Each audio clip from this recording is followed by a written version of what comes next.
Yellowstone's alert level is currently green, but don't get too comfortable. This supervolcano is still alive, and it could erupt at any time. New data shows the caldera is breathing, with the ground slowly rising and falling as things move deep underground. If Yellowstone actually blew today, it would be a huge disaster. A 10-foot layer of ash would bury everything as far as 1,000 miles away, and over 90,000 people would lose their lives almost instantly. Now, the problem is there's some strange activity going on there lately, like the rare Geyser erupting all of a sudden. This is the biggest acidic geyser in the world that measures about 60 feet across. Think of it as a hot spring that shoots up acid. It's also scorching hot, with temperatures that can get over 200 degrees Fahrenheit. The Geyser was really active back in the 70s, and it used to erupt every 40 to 80 minutes. But it stayed quiet for the last 6 years until it erupted again in February 2026. The water shot 30 feet high and the eruption lasted about 3 minutes. It was quite a show, but people were worried. I mean, is this a sign the volcano is finally waking up? Well, probably not. Geysers turn on and off all the time. That's just typical Yellowstone behavior. But Volcanoes isn't the only hot spring out there that's been acting a little weird lately. So, Yellowstone was the first national park in America, and it sits right on top of an active supervolcano. That's why there are over 500 active geysers over there. Basically, they're hot springs that get heated up underground and shoot water and steam into the air every so often. These geysers are shaped like a long tube or a hole that goes deep into the ground and fills up with water. Since the water at the very bottom is so close to the magma or molten rock, it starts to boil. That pressure forces the water up and out in an eruption. Then the water slowly drains back down and the process starts all over again. Having all these geysers around means the park is basically covered in steam, so it has this really mysterious, misty feel to it.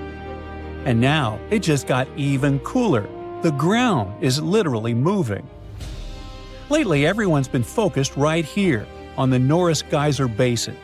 This spot is home to the Steamboat Geyser, the tallest active geyser in the world. And since 2025, scientists have noted something weird here. The land, which used to be flat, now has a bulge in it. Yep, the ground has pushed up by about an inch along the northern rim of the Yellowstone caldera. But we don't have to worry about Yellowstone finally erupting and destroying the planet. I mean, the situation is pretty scary, sure, but it's not a direct sign that an eruption is on the way. To be fair, this is not even a new phenomenon. Between 1996 and 2004, the land did the exact same thing. The area just south of the Norris Geyser Basin rose by almost 5 inches. This happened because a huge pool of magma, about 9 miles deep, was pushing up from underground. It felt like Yellowstone was ready to erupt at any time. Everyone was terrified, thinking it was the end of the world. But nothing happened. Then, in late 2013, the ground started rising again, at a rate of about 6 inches a year. And that was faster than ever before. Everyone got super nervous all over again. But just like last time, nothing big happened. The event lasted until 2014 and ended with an earthquake with a magnitude 4.9. That was actually the largest one in the area since the 70s, but it didn't trigger a massive eruption. In fact, the last time Yellowstone actually erupted was about 70,000 years ago, and it was not even a huge blast. Now, the area where this happens is known as the Norris Uplift Anomaly, and scientists are getting pretty used to its strange behavior. They say that when magma moves into the Earth's crust, it cools down and releases trapped gases. As that gas escapes, the pressure drops and the ground sinks back down. But just when we thought the area was finally quiet, nah. Back in July 2025, scientists checked the data and confirmed it. The land was rising again. The whole process looked very similar to the one back in the 90s. This might also explain the sudden rise in the number of earthquakes in 2025. I mean, the year was actually pretty quiet overall, with only about 1,100 earthquakes. That's pretty low, considering that at least 1,500 happen in a normal year. But the number of earthquakes suddenly went up at the end of 2025, and most of them happened right near the anomaly. So scientists were pretty sure the two things are connected. According to the estimates, it looked like the ground was going to keep rising for a while. But they also said we don't need to worry about an eruption. The changes we've seen so far are actually pretty small. They're nothing compared to the warning signs we'd get if Yellowstone was really about to blow up.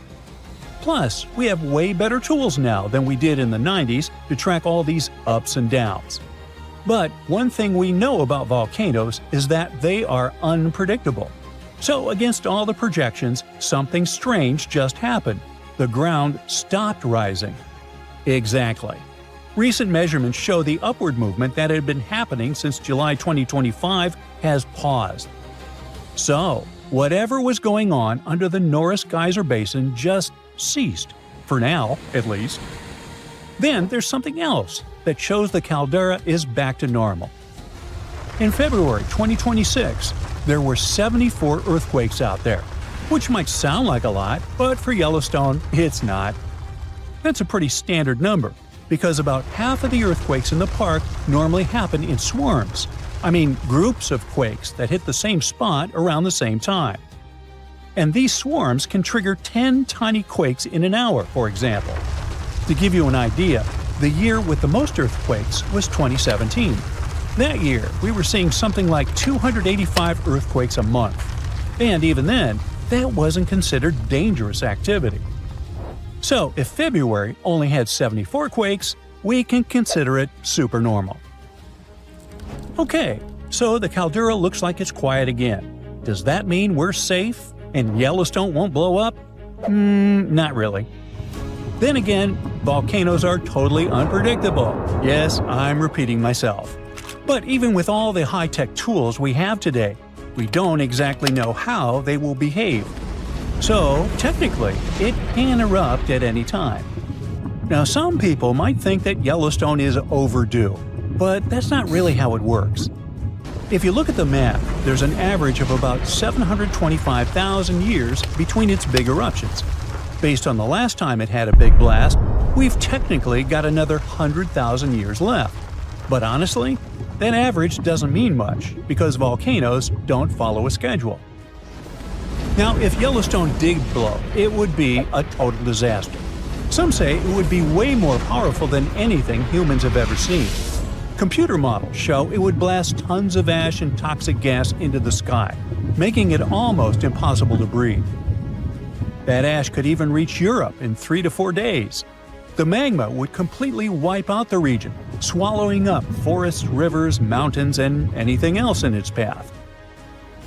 But scientists say the chances of an eruption are super tiny. And there's more. One of the magma chambers under Yellowstone is only about 5 to 15% liquid. The rest is basically solid rock. Hot rock, but still. It's not even clear if there's enough runny magma down there to cause an eruption in the first place.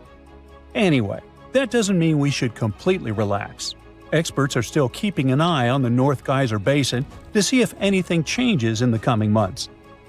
Actually, the whole volcano is constantly monitored, and this situation is just another reminder that Yellowstone is still very much alive. So, you might have heard that Yellowstone National Park is sitting on top of a giant supervolcano. That's the reason why the area can boast powerful geysers and hot springs. But it also means that underneath Yellowstone, there is an enormous magma chamber. In 2015, researchers from the University of Utah found out that this chamber was much bigger than everyone had previously thought. They even found one more reservoir with magma under the top one. Apparently, the more spacious the chambers are, the more magma they contain. Together, the two reservoirs store a glob of magma that could easily fill the Grand Canyon not once, but 11 times. But you know the most worrying thing about the magma chambers? They tend to push against the ground above them. As a result, The land in Yellowstone rises about 1 to 2 inches a year. On top of that, Yellowstone has the status of an active volcano, and its volcanic explosivity index, yes, there is one, is 8 out of 8. Such a high number means that if this volcano erupted, it would be an apocalyptic event.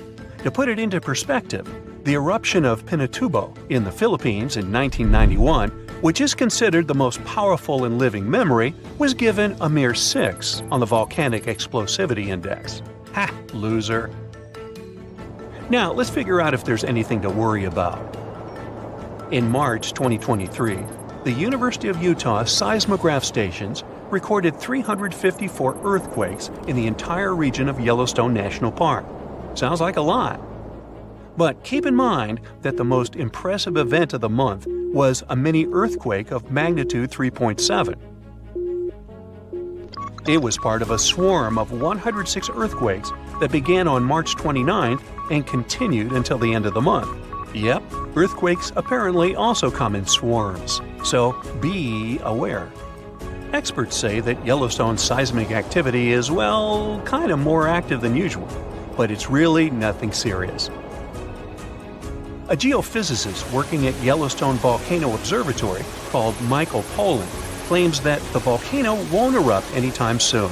For this to happen, there must be enough magma ready to erupt beneath the surface. Whew. There should also be enough pressure to cause this magma to rise. But neither of these conditions exist today. According to the expert, Yellowstone is stable now. At the same time, Pollan and his team are keeping track of all kinds of underground activity, looking for warning signs of possible eruptions. Some of them can be the frequency of earthquakes and ground deformation.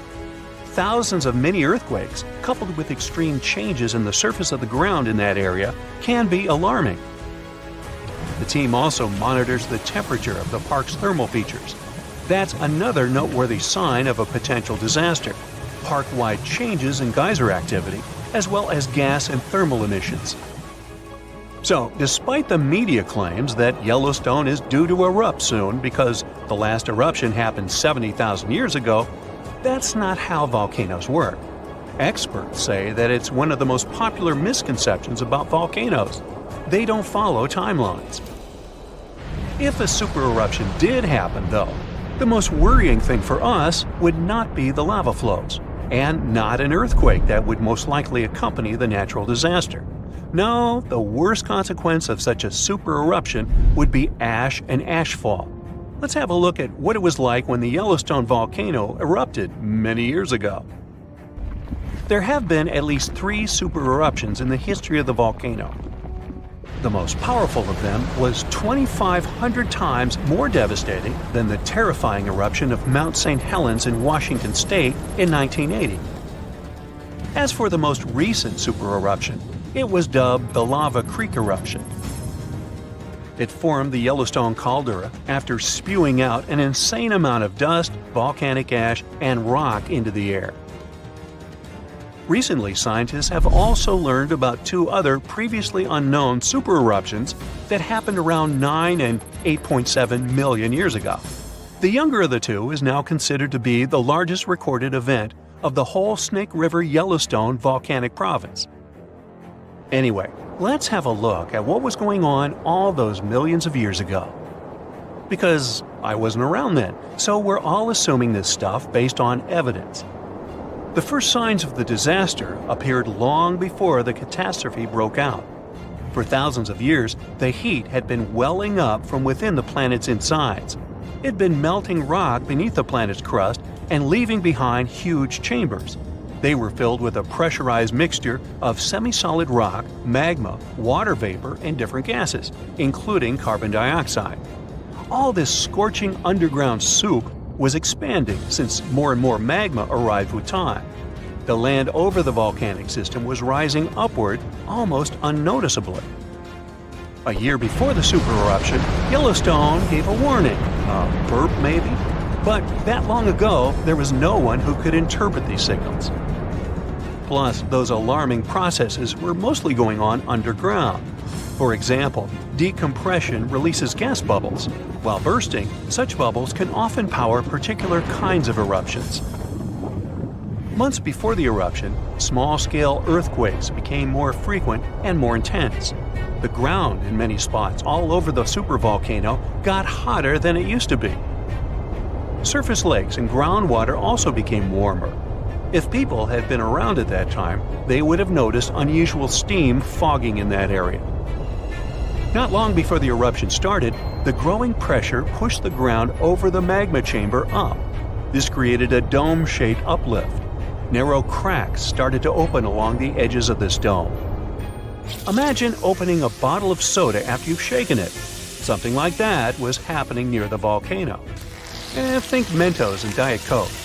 The pressure was released through the fractures when gases were bursting out from under the surface. So right before the disaster, the ground around the Yellowstone volcano lifted. Geothermal pools and geysers heated up to boiling temperatures and got more acidic than usual. The magma started to rise toward the surface. At one point, the rock roof of the magma chamber couldn't resist anymore and the eruption kicked off. Small but constant tremors began to move the ground days before the catastrophe. But the real shaking didn't start until several minutes before the eruption. With a deafening roar, a massive column of lava and ash hurled up into the air. Within several minutes, a pyroclastic flow rushed across the area at a hurricane-force speed. Such a flow is a liquid mixture of half-solid lava pieces, volcanic ash, and hot expanding gases. It looked like an extremely hot toxic snow avalanche. With a temperature of about 1,300 degrees, it was burning everything in its path. The volcano kept pumping ash for days on end. For all living creatures, ash fallout was one of the most dangerous consequences of the eruption. Volcanic ash turns into glassy cement within seconds of being inhaled. Most animals didn't have a chance to survive. Even thick trees started to collapse under the weight of this dense substance. It only took a couple of days until a thick layer of ash covered huge territories. After the ash got into the stratosphere, the temperatures all over the world started to drop. The eruption was rich in sulfur, which is an effective sunblocker. That's why it soon got so cold that there was no summer in the whole world for the next several years. Animals couldn't find food and clean water. This natural disaster, called the Gray's Landing supereruption, was colossal. That's how researchers described it in their recent studies. It affected a huge territory. The streams of lava enameled an area as large as New Jersey in scorching hot volcanic glass. It instantly sterilized the land surface, wiping out all the plant life that had been thriving there before.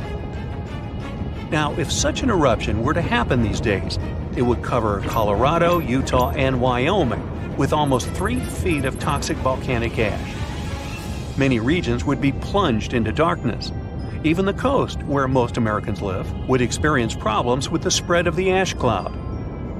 It would destroy crops and contaminate pastures, ruin power lines and electrical transformers. Well, so I'm sure you'll agree with me, it's a good thing that such a disaster isn't expected to occur anytime soon. Hey, we got enough other stuff on our plate.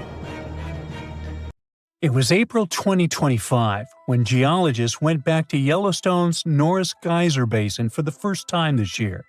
And while doing their usual check, they realized that something was different this time. Where there used to be just a boring patch of ground, now there was a giant hole, about 13 feet wide, filled with weird, milky, light blue water. Everyone was terrified. Was it the sign that the Yellowstone supervolcano was ready to erupt? If so, it would be a worldwide disaster, the kind that destroys cities. According to the U.S. Geological Survey, if such an eruption occurred, the after effects would be felt all over the world. To start, the areas immediately surrounding Yellowstone would experience pyroclastic flows. That's the lava that erupts out of a volcano, including a high-density mix of volcanic gas, ash, pumice, and hot lava blocks. Those flows would destroy everything they touch, and an eruption of Yellowstone would send them into Wyoming, Idaho, and Montana. Areas further away from Yellowstone would escape the flows, but they would experience falling ash. It would come down heavily in the states closest to the epicenter. The ash would be especially dangerous for anyone breathing it in. The weight of the ash would also pose a serious threat. It would smother crops and collapse buildings as it piles up. Tragic consequences would be countless, but we'll talk about them later, because soon after the discovery, the weird pit surprised even experts. Geologists found rocks scattered everywhere. Some were about a foot across, and all of them were dusted with gray mud. This mud matched the walls of the new spring. It was like the place had simply exploded, but nobody had actually seen it happen. The team checked old satellite images to figure out when it appeared. In December 2024, the ground was totally normal. By January 6, 2025, a little dip had formed. And by February 13th, that water-filled hole was finally there. But the weird thing was that the sensors that usually pick up major hydrothermal explosions didn't detect anything. There was no giant blast or warning signs. Later, it turned out that this puzzling opening in the ground hadn't just popped up in one huge explosion. Instead, it formed from a bunch of smaller bursts over time. Little explosions first threw out rocks, then mud, and eventually created the pit. With time, it filled with silica-rich water. That was a huge relief for everyone. Yellowstone sits on a supervolcano, and its big explosions are a nightmare scenario. Luckily, this time, it was just a slow-building, small-scale explosion. It was dramatic, sure, but totally manageable. You see, Yellowstone National Park is full of geysers, hot springs, and all kinds of natural landscapes. But under the surface, things get incredibly intense, all because of the supervolcano. Now, supervolcanoes are often extremely large. They often have no cone at all, since they're typically the remains of gigantic magma chambers. Once, those chambers flared up, leaving behind a caldera. They're usually located over hotspots. It's no surprise that supervolcanoes can produce super eruptions, and when they do it, they blow more than 240 cubic miles of ash, molten rock, and hot gases up into the air. In other words, 4 super eruptions could fill the Grand Canyon to the brim. Supervolcanoes form when huge volumes of scorching hot magma escape from deep underground. This magma rises close to the surface but can't break through Earth's crust. So, a pressurized pool of bubbling magma gathers at a depth of only several miles. The pressure keeps growing because more and more magma is trying to get to the surface. And then, bang, a super eruption occurs. Now, back in 2015, researchers at the University of Utah mapped out the main magma chamber of the Yellowstone supervolcano and were shocked by its size. And then, they found another one below it. Together, these underground magma pools could hold enough molten rock to fill the Grand Canyon 11 times. All that magma pushes up on the ground above, which is why Yellowstone rises about an inch or two every year. That slow lift might not sound like much, but combine it with the fact that Yellowstone is still an active volcano and has a volcanic explosivity index of 8, and it's enough to make you wonder what could happen if things went south. And yes, Yellowstone has indeed been a bit jumpy in recent years. In March 2023, there were 354 earthquakes in the area. Most were tiny, but the biggest hit a magnitude 3.7, part of a swarm of 106 quakes. Now, before you freak out, experts from the Yellowstone Volcano Observatory say there's no need to panic. No eruption is coming anytime soon. Volcanoes don't stick to a schedule. Just because Yellowstone hasn't erupted in a long time doesn't mean it's about to blow. The park is stable for now, but scientists are keeping a close eye on everything underground, the quakes, the rising ground, and even temperature changes, just to be safe. The superhot plume of magma, a hotspot under Yellowstone, has been churning for 17 million years. The Earth's crust slowly moved over it, making the hotspot leave a trail of volcanoes stretching more than 450 miles along the Snake River Plain. Most of those ancient ones are now buried under layers of lava and sediment. In just the past 2.1 million years, Yellowstone has unleashed 3 cataclysmic eruptions, so massive they managed to reshape the land. Each explosion sent pyroclastic flows, rivers of searing hot rock, ash, and pumice racing outward for miles. The debris piled up in layers hundreds of feet thick, some forming solid lava-like rock. When those eruptions emptied the underground magma chambers, the roof collapsed, forming the massive calderas we see today. Even after those mega eruptions, Yellowstone didn't stop. Between 180,000 and 70,000 years ago, enormous rhyolite lava flows, sometimes over 144 cubic miles, poured out. Some flows followed north-south vent lines. The West Yellowstone flow erupted around 110,000 years ago. The Nez Perez Creek flow followed 160,000 years ago.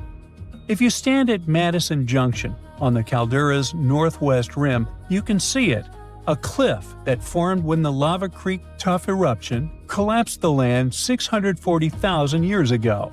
And inside the caldera, you'll see the hardened lava flows snaking across the floor. Figuring out when a supervolcano might blow is like being able to read nature's warning signals. Thousands of years before a massive eruption, the heat underground starts building, and the magma chambers become like ticking pressure cookers. Little signs start showing up. Gas bubbles escape as the pressure shifts, and earthquakes shake the ground.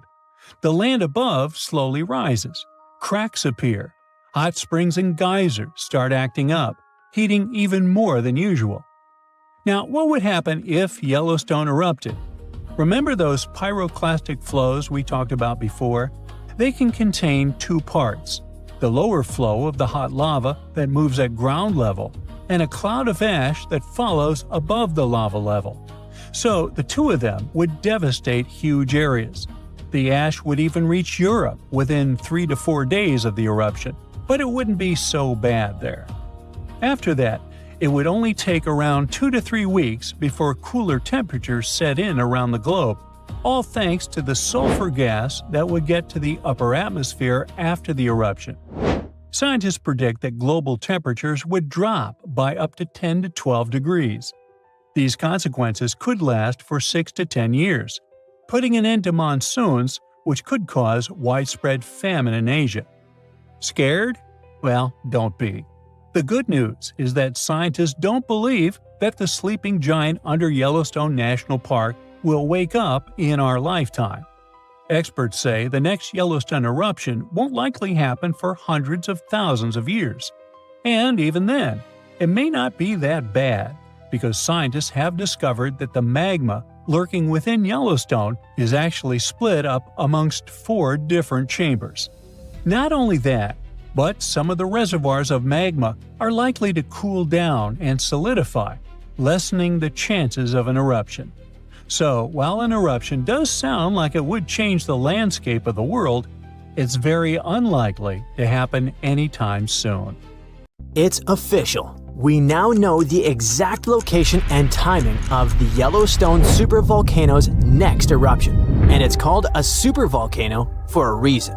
It will be thousands of times more powerful than a typical volcanic eruption. When this happens, the planet will face massive disasters. Earthquakes, tons of magma flows, ash and clouds that will block out the sun.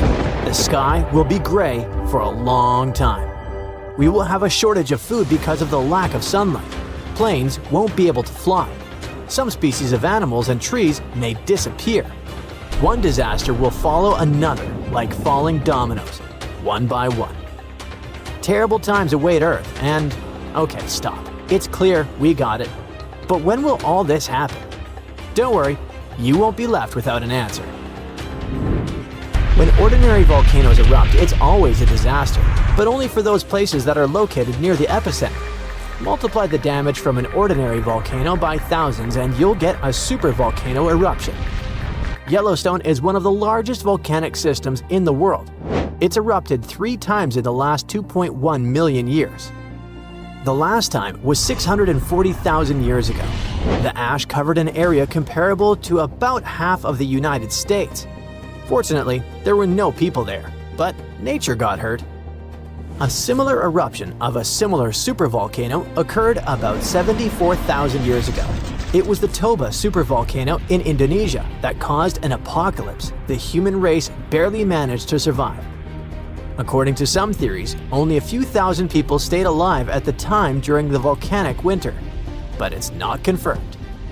Since Yellowstone is a volcanic system located in a vast national park, it was important for scientists to find out exactly where the first spark would come from. They found out that Yellowstone's magma doesn't accumulate in one place, but hides in several separate underground reservoirs. The reservoir in the northeast of Yellowstone, next to a beautiful place called Sour Creek Dome, is the riskiest. Here, the red-hot magma comes into contact with the hot rocks of the mantle, which are located deep in the ground. Their high temperature keeps the magma in a liquid state. Imagine that you put a pot of hot milk on the stove. Nothing cools down, but only gets hotter, so the milk may soon begin to rise and flow out of the pan. The same thing is happening with the magma under Sour Creek Dome. Magma doesn't cool down there, and at some point it may start to come out. It'll be like a broken pipe from which a fountain of boiling water gushes. But how did scientists find out? The magma reservoirs are located at a depth of about 6 miles, and this whole area is incredibly hot. They used a special method called magnetotellurics. So, Earth's rotating core creates a magnetic field that surrounds our planet.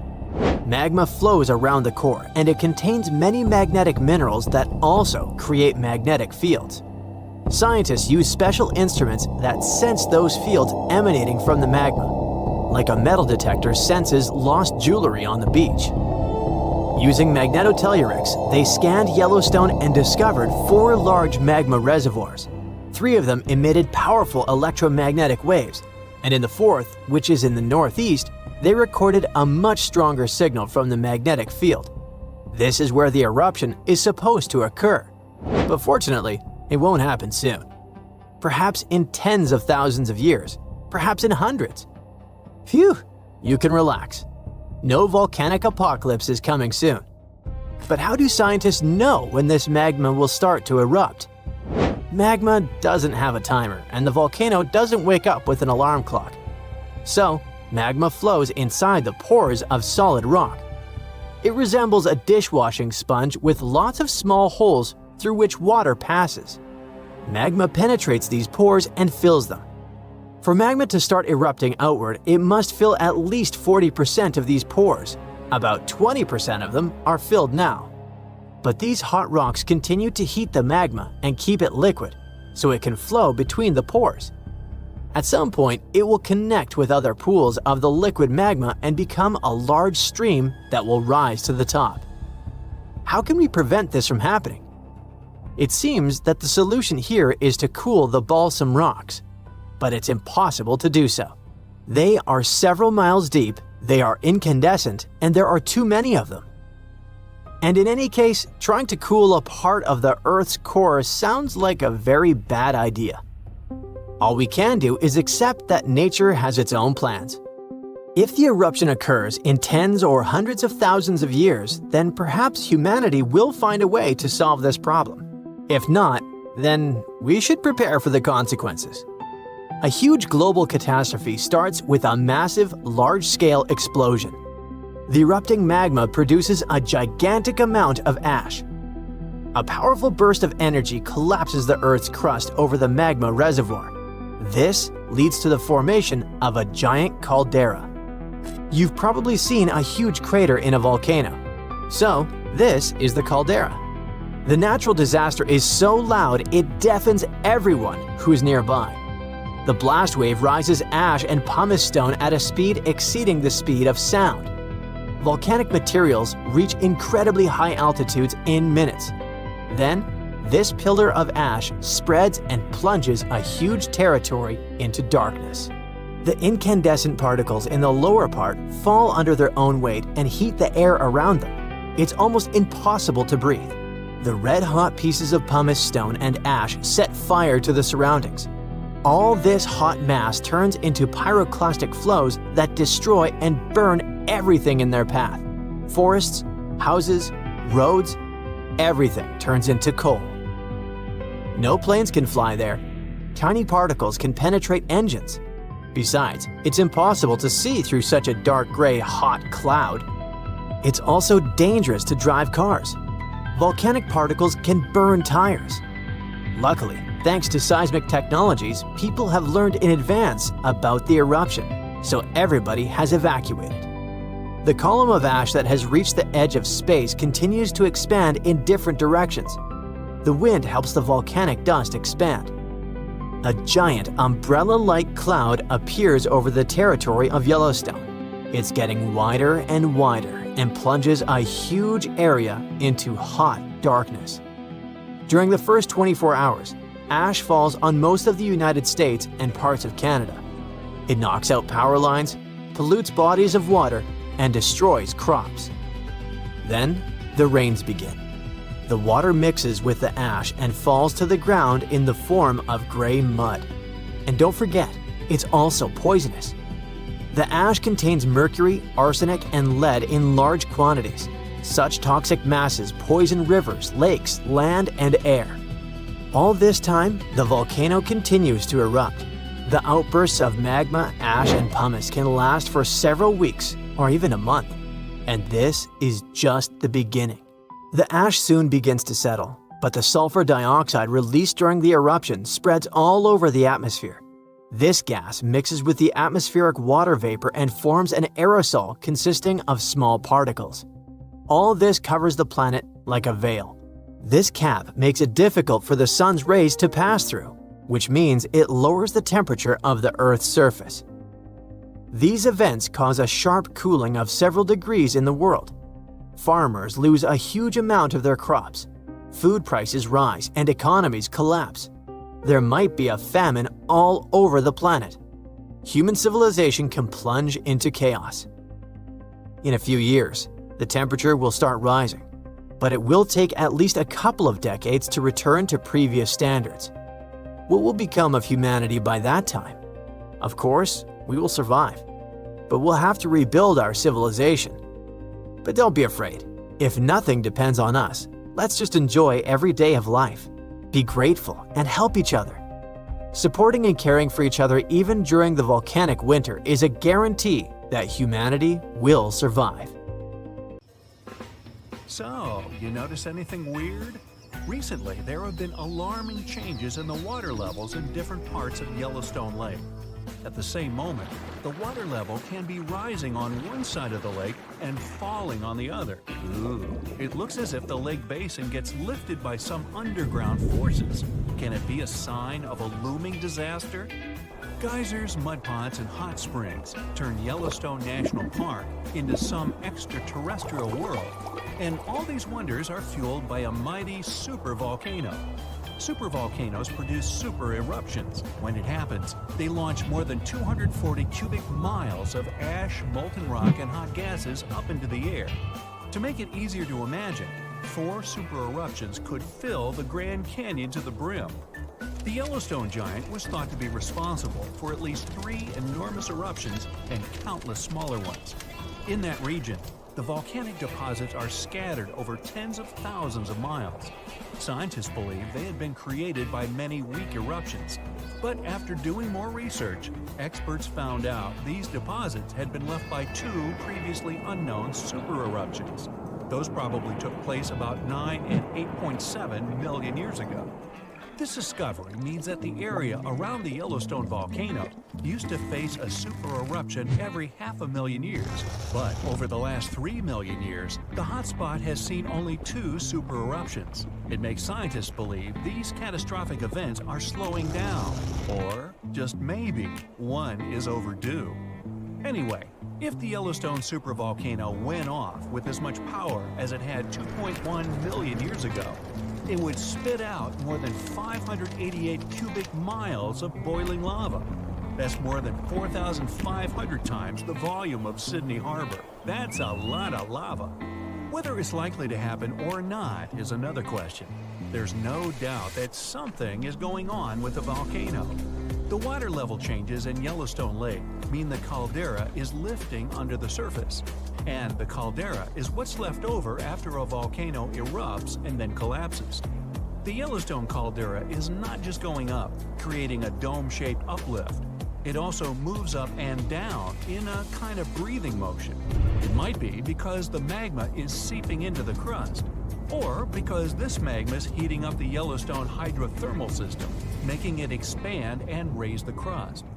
Yellowstone has the status of an active volcano. Its volcanic explosivity index is 8 out of 10. Such a high number means that if this volcano erupted, it would be an apocalyptic event. Right before the disaster, the ground around the national park would lift. Geothermal pools and geysers would heat up to boiling temperatures and get more acidic than usual. The magma would start to rise toward the surface. At some point, the rock roof of the magma chamber wouldn't be able to resist anymore, and the explosion would kick off. A massive column of lava and ash would shoot up to a height of over 16 miles. After that, the volcano would keep pumping ash for days on end. The mixture of lava, ash, and gas would be hotter than 1,800 degrees Fahrenheit. It would travel through the area at a speed of 300 miles per hour, faster than a racing car. The air near the center of the eruption would heat up to 570 degrees Fahrenheit. One of the most dangerous consequences would be ash fallout. Volcanic ash can turn into glassy cement within seconds after being inhaled and getting in the lungs. People and animals would have problems with breathing. Okay, so that's an understatement, just so you know. Buildings would start to collapse under the weight of this dense substance. It would take just several days until a 10-foot layer of ash covered the territory of about 50 miles around the center of the eruption. After the ash got into the stratosphere, the temperatures all over the world would start to drop. If the eruption was rich in sulfur, an effective sunblocker, it would get so cold there would be no summer in the entire world for the next several years. The monsoon seasons would change. Agriculture would face serious problems. There would be issues with food supplies. Over the past 50 years, the Yellowstone caldera has risen almost 2 feet. It shouldn't alarm you, though. Experts are sure it's a natural behavior for Yellowstone. Periods of dome-shaped uplift are followed by the caldera lowering. Scientists think the supervolcano doesn't present any danger at the moment. For an eruption to happen, the magma inside has to be at least 50% molten. With Yellowstone, this number is just 5 to 15%. The probability of the eruption is 1 in 730,000. Safe to say, it's a long shot. Even better, a recent study made the researchers believe the hotspot might be in a state of decline right now, even despite all the breathing and dome-raising activity. Still, there have been tons of discussions about what people could do to prevent the disastrous supereruption from happening. And the most popular and seemingly effective idea was to cool the Yellowstone supervolcano down. Unfortunately, there's a catch. The volcano leaks out only 70% of the heat which comes from its magma-filled chambers, but the rest of the heat stays inside. As soon as it reaches a particular threshold, the volcano erupts. If it was possible to extract at least 35% of the Yellowstone volcano's heat, the eruption could be avoided. The cooler the magma is, the thicker and stickier it gets. It stops being so fluid and doesn't try to get out to the surface anymore. After considering these facts, NASA scientists came up with a plan. They suggested drilling a 6 miles deep well and pumping down cold, pressurized water. The temperature of the water that would get back to the surface would be approximately 662 degrees Fahrenheit. This way, the heat would be gradually extracted from the volcano. And if a geothermal plant was built on the site, it would generate plenty of electric power. It would be very simple to produce, and its price would be very alluring, about 10 cents per kilowatt hour. At first glance, it was an amazing idea, but sometime later, it started to receive a lot of criticism. Imagine drilling through the Earth's crust, getting deeper and deeper, and then wham bam, you hit a hypothermal pocket.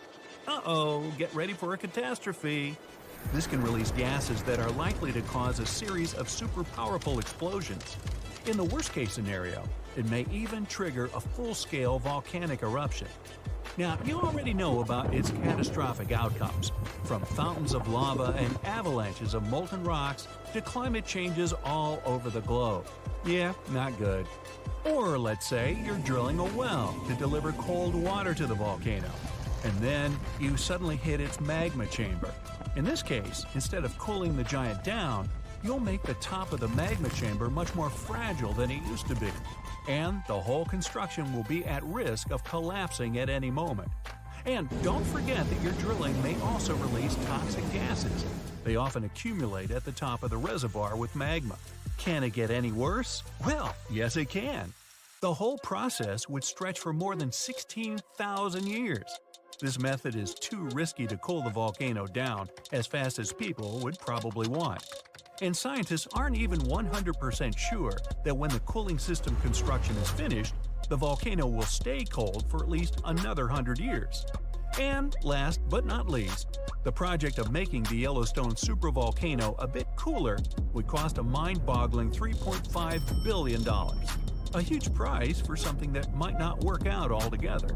Oh, by the way, Yellowstone isn't the only volcano that has a lava dome that's lifting at the moment. Lava domes are created when magma gets to the surface and then gathers around the vent. Scientists have found one of those inside an underwater volcano in Japan. This dome is more than 2,000 feet high and more than 6 miles wide. Even though the Japanese supervolcano seems to be sleeping, experts don't let their guard down. A volcanic system can go from being calm and docile to teetering on the edge of an eruption in the blink of an eye. Another massive dome is growing in the central Andes, on top of the planet's largest active magma store. The Altiplano Puna Plateau, well there's a tongue twister, and where the dome was found, is the second highest plateau in the world, and the dome itself is more than half a mile tall. You might wonder how come experts have known nothing about this enormous uplift until recently. The answer is simple. It was hidden within the plateau. It's an arid region littered with volcanoes, and it stretches for thousands of miles. Yep, another case of hiding in plain sight. Yellowstone is the internet's favorite doomsday volcano. Maybe you heard the prediction. One super eruption, then a continent dusted in ash and temperatures going down. A perfect disaster movie scenario. Yet, geologists worry about a different kind of volcano. One that won't explode only once. It could rip the ground open, flood the entire continent with lava, and make the air unbreathable. And we know this because it happened before. Right now, researchers think there might be around 20 supervolcanoes scattered across the planet. Short story, we fear those. Long story, a major supervolcanic eruption could collapse modern society as we know it. A normal volcano can cause a local disaster. It can wipe out a city and turn a region into a no-travel zone. When Mount St. Helens exploded in 1980, it was huge. The eruption blew the top off a mountain and flattened forests like knocking down dominoes. It showed the world just how scary volcanoes can be. But in geological terms, it's nowhere near what a supervolcano could do. Mount St. Helens threw out roughly a third of a cubic mile of ash, enough to make a football field pile about 150 miles high. For comparison, a supervolcano could bury the entire state of Texas 5 feet deep, and Texas stretches about 800 miles. Volcanoes like St. Helens are mountains that build up over time, layer after layer, like nature stacking spilled wax.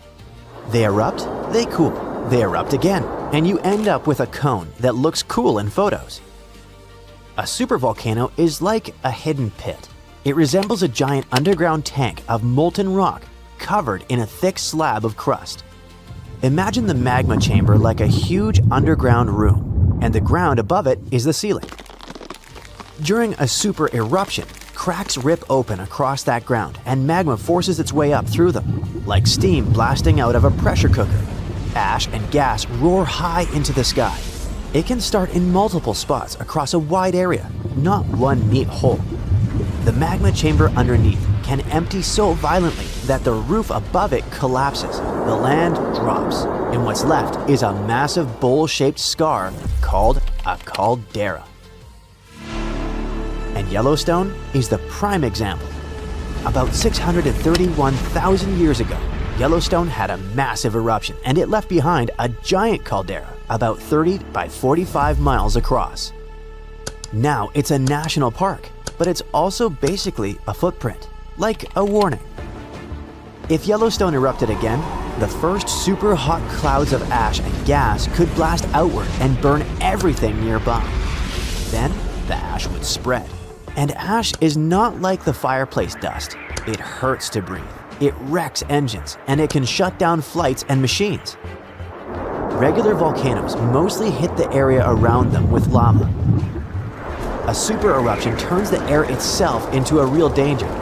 Ash spreads far and jams the things we depend on.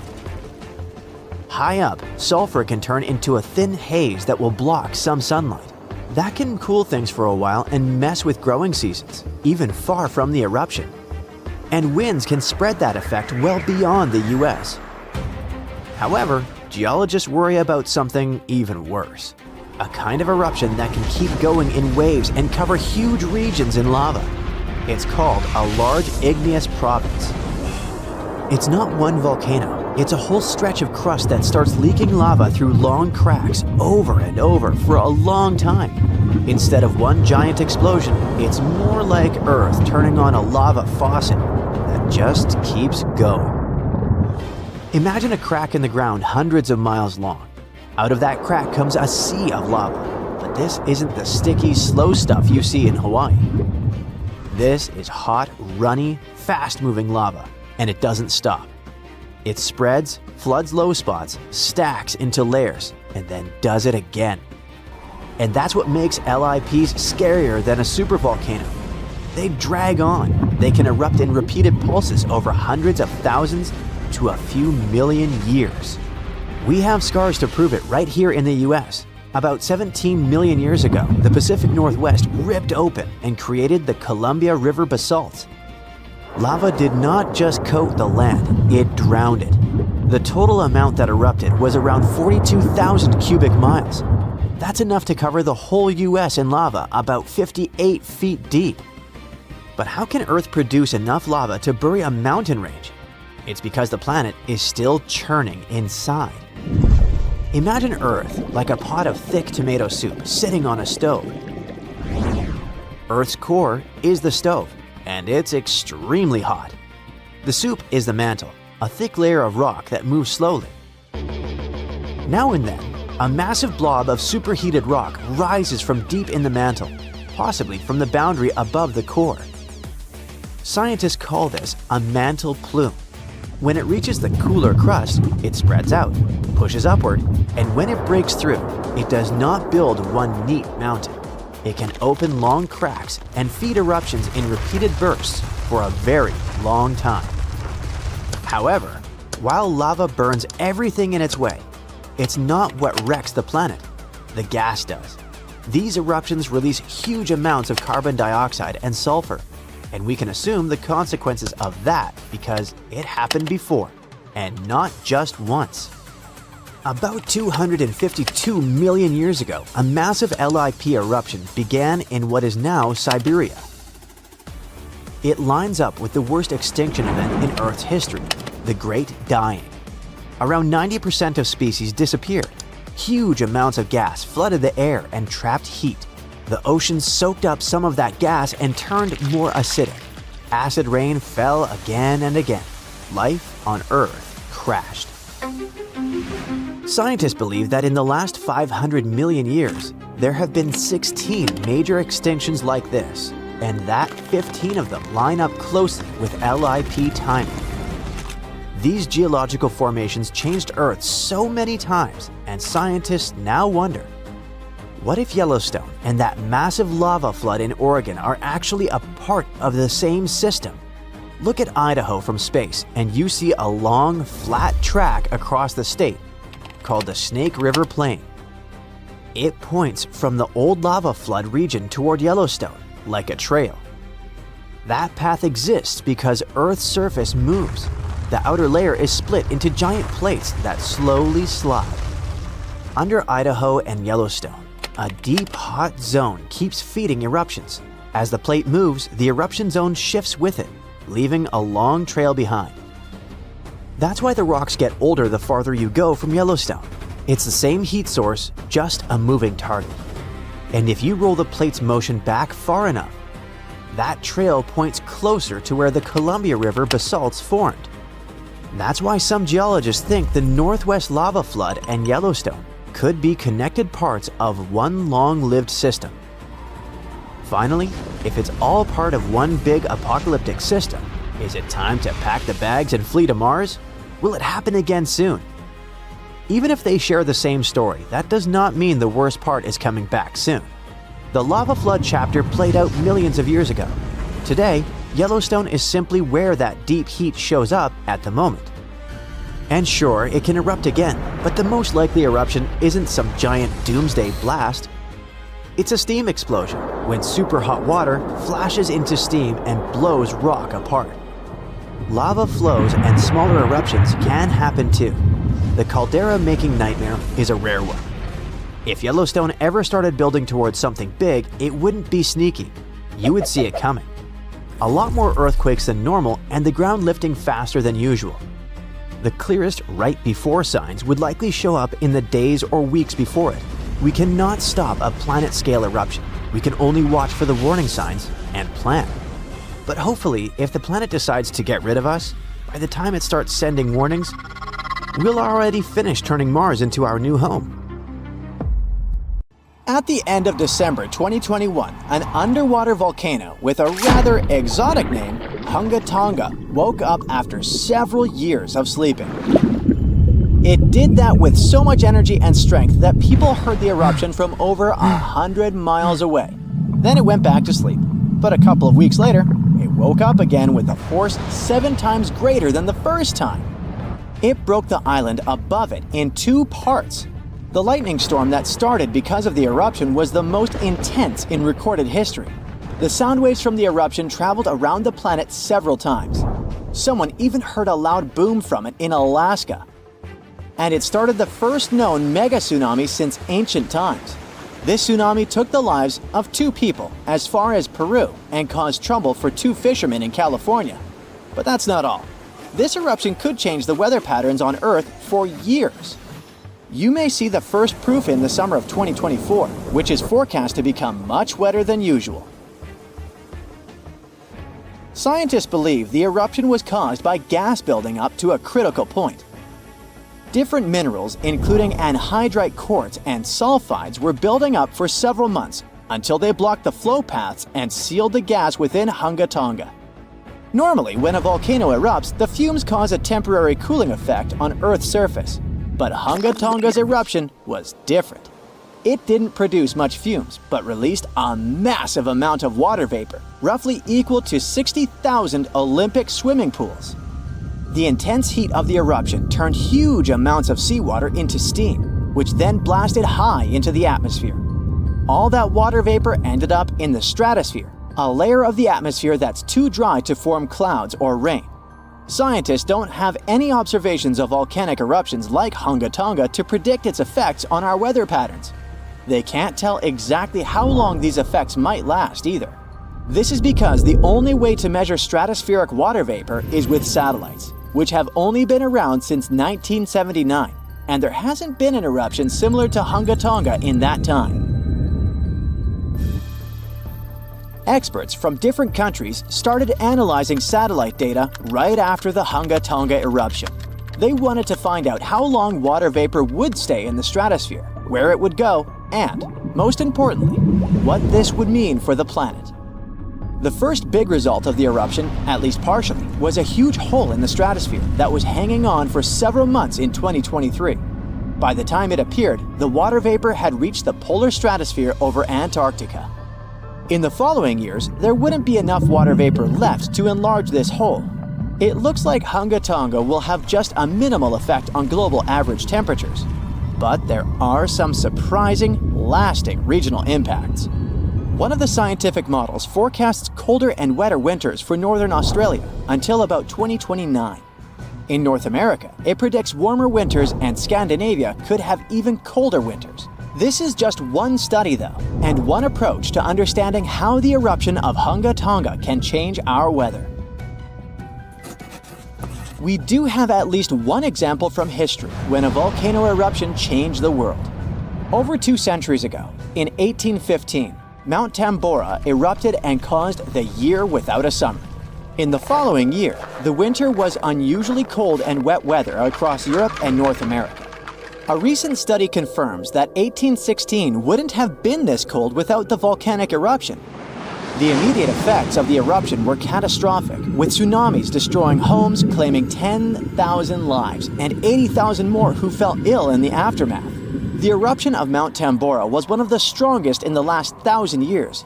It had ejected an enormous amount of sulfur dioxide into the stratosphere, which quickly spread across the world. It resulted in the coldest year in at least the last 250 years. In May, frost wiped out most of the crops in New York, Massachusetts, New Hampshire, and Vermont. By June, heavy snow covered the ground in Albany, New York, and Dennisville, Maine, and New Jersey had 5 straight nights of frost. The cold continued into late summer, which should have been the harvest season. In July, lakes and rivers were still frozen as far south as northwestern Pennsylvania, and frost stayed in Virginia until late August. Temperatures would drop from above normal summer highs to near freezing within just a few hours. The weather was completely unpredictable. Prices of food skyrocketed. The cost of oats for horses, which were the main mode of transportation, also rose sharply. Some people believe this situation inspired Carl Drees to invent the bicycle in 1817 as an alternative transportation method. Tambora changed weather patterns completely for not just 1, but 3 years. The whole planet got colder, and as crops failed, probably at least 1 million people starved. Scientists don't have solid evidence of volcano eruptions that have taken more lives than Tambora. But the Krakatoa eruption in Indonesia in 1883 is far more famous than Tambora because information about it spread worldwide via telegrams and photos. Its final blast was the loudest recorded sound in history, and people could hear it on 10% of the entire Earth's surface. The eruption started a tsunami with waves about half as tall as the Statue of Liberty. Still, it was less powerful than Tambora's eruption. The island that once hosted Krakatoa disappeared in the eruption, but new eruptions began less than 50 years later and created the Child of Krakatoa cone in the center of the caldera of the old eruption. The new volcano still comes to life from time to time. Mount Vesuvius's eruption, which took down Pompeii, is one of the most well-known volcanic disasters in history. It took around 2,000 lives, much fewer than Tambora. According to a famous Roman author of that time, the eruption lasted 18 hours. Pompeii was covered by a layer of ash and pumice that was thicker than twice an average human height. The nearby coastline also changed dramatically. In today's world, the after effects of volcanic eruptions are often more dangerous than the eruption themselves. Thanks to advances in technology, we can now predict volcanic eruptions more accurately and use safety measures like evacuations and flight cancellations. But there's still a lot of risk that changes in weather patterns and drought all over the world, especially in areas like India, East Asia, and East Africa that are affected by monsoons. Volcano eruptions can also have effects you wouldn't probably expect, like the evolution of dinosaurs. These guys were once the size of cats, waiting for their time to shine. It came around 230 million years ago. This time is known as the Carnian pluvial episode. Before it, Pangaea was a dry and arid supercontinent. But then, there were 4 major volcanic events that pumped huge amounts of carbon dioxide into the atmosphere. Global temperatures and humidity spiked because of it. These massive eruptions most likely happened because of the Wrangellia Large Igneous Province eruption in what is now British Columbia and Alaska. This prolonged volcanic activity created the right conditions for dinosaurs to blossom and diversify, and also for the rise of other groups like modern conifers, ferns, crocodiles, turtles, insects, and early mammals. With higher temperatures and more rainfall, terrestrial plants have evolved, and humidity-loving ones have become dominant. Without those changes in the world, we could have a completely different natural history. There's some solid proof that volcanic activity has really changed the weather patterns back then. Scientists have found layers in the Earth's core that show different types of carbon. It means there were 4 massive releases of carbon dioxide into the atmosphere. The data on mercury and carbon together shows that the spike in mercury levels was thanks to a major volcanic event that affected the global carbon cycle, and not just local eruptions. It happened in Iceland on Friday, March 19, 2021 at 8:45 p.m. About 20 miles southwest of the capital. Molten rock suddenly burst through the surface from below. Bright lava fountains then lit up the night sky. A volcano in this valley finally woke up after almost 800 years of sleeping soundly. We divide volcanoes into 3 categories: active, dormant, or extinct. Around 1,900 of them around the globe are considered active. That means they've erupted in the recent past and will likely do it again in the possible near future. Dormant volcanoes haven't popped off for a long time, but they still may in the future. You could say they're sort of sleeping. As for extinct ones, those guys haven't done anything in more than 1 million years. The eruption in Iceland wasn't super explosive, and this all happened 6 miles from the nearest town, so everyone was perfectly safe. Many even came to see it up close, while other brave visitors tried to fry eggs and bacon on the lava. Just be careful not to burn your breakfast black. Lava can be over 2,000 degrees Fahrenheit. It burns everything in its path. Yet it also produces some of the most fertile land for agriculture. This eruption gave a relatively small amount of lava at first, but it's been spreading across the valley in different directions, forming a sort of shield that's constantly growing. You can never really predict how fast a lava flow will be until you see it. It all depends on how thick it is and how steep the mountain slope. Lava can ooze slowly at about 20 feet a minute, a fraction of the average person's walking speed. Or it can flow as fast as 30 miles per hour, which even the fastest person on Earth can't outrun. But the lava isn't even the most dangerous thing about volcanoes. That would be the toxic gases spewing from the eruption. And those spread faster and further than the lava flow. Luckily, in Iceland's case, the wind has been blowing these gases away from residential areas. Scientists weren't surprised this volcano erupted. They knew it was coming. Increasingly stronger earthquakes had been shaking this area for the past 15 months. There were 50,000 earthquakes within just the 3 weeks leading up to the eruption. That's 100 per hour. The volcano has been active since March, and geologists say this could last for weeks, months, years, or even decades of constant eruptions in the area. Mount Shasta is in the top 5 most dangerous volcanoes in the U.S., so geologists are keeping a close eye on it. The last eruption was in 1250. I wasn't around then, but this volcano erupts every 600 to 800 years, which means tick-tock, we're due any day now. About an hour from Portland, Oregon, there's an active volcano that last erupted in the 19th century. Next time it goes off, scientists think it'll produce larger amounts of ash and dust.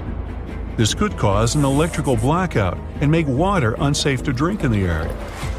But the experts pay close attention to Mount Hood. They'll be able to give plenty of warning so people can react in time. Kilauea is one of the most active volcanoes in the world. It's been erupting almost constantly since 1983, making it also one of the longest eruptions known on Earth. It's the youngest land volcano in Hawaii. Volcanoes can take thousands of years to form, but others can pop up practically overnight. A volcano in Mexico just erupted in an open field in 1943 and started growing from there. Within a year, it was almost 1,500 feet tall. When the eruptions finally stopped 9 years later, the mount had reached a height of over 9,200 feet. Mount Fuji is an iconic symbol of Japan. The last time it erupted was in 1707, and it sent a shower of burning rocks as far as 60 miles away. If a similar eruption happened today, Tokyo would be within that vicinity. Mount Fuji is right on the Ring of Fire, that horseshoe-shaped region in the Pacific Ocean full of active volcanoes and earthquakes. From one end to the other, it's almost 25,000 miles long. It could wrap all the way around the Earth's equator. In January 2020, Taal volcano in the Philippines started spewing lava, sending huge plumes of ash half a mile up into the sky. The eruption even triggered a rare phenomenon, a dirty thunderstorm. That's when the smoke cloud above a volcano produces its own lightning. The chance of volcanic tsunamis was also high. Those are usually caused by tectonic movements that occur because of volcanic activity. Taal has erupted more than 30 times in the last 450 years. This volcano in Ecuador last erupted in 2016. Scientists think it might be showing some early warning signs of magma on the move. This is an active stratovolcano, a specific cone-shaped type with steep sides. They form from sticky lava that doesn't flow that easily. That lava goes around the vent, cooling and piling on itself to form these steep walls. These types are more likely to produce explosive eruptions like the ones we see in movies. Ruapehu is the oldest national park in New Zealand, a volcanic wonderland where you can closely see all those steaming craters, magnificent lakes, and unusual rock formations. It last erupted in 2007 and has had 10 eruptions since the mid-19th century. But eruptions, lava flows, and toxic gases aren't the only danger coming from volcanoes. There's also a thing called lahar, a kind of volcanic mud flow of debris. In between eruptions, snow melts and a lake forms in the caldera. If the last eruption brought mud, ash, and rocks in the lake, it becomes dangerously full. In that case, only a temporary dam holds it back. Indonesia has the biggest number of active volcanoes in the world, including one called Anak Krakatoa. It means child of Krakatoa, and its famous parent isn't far away.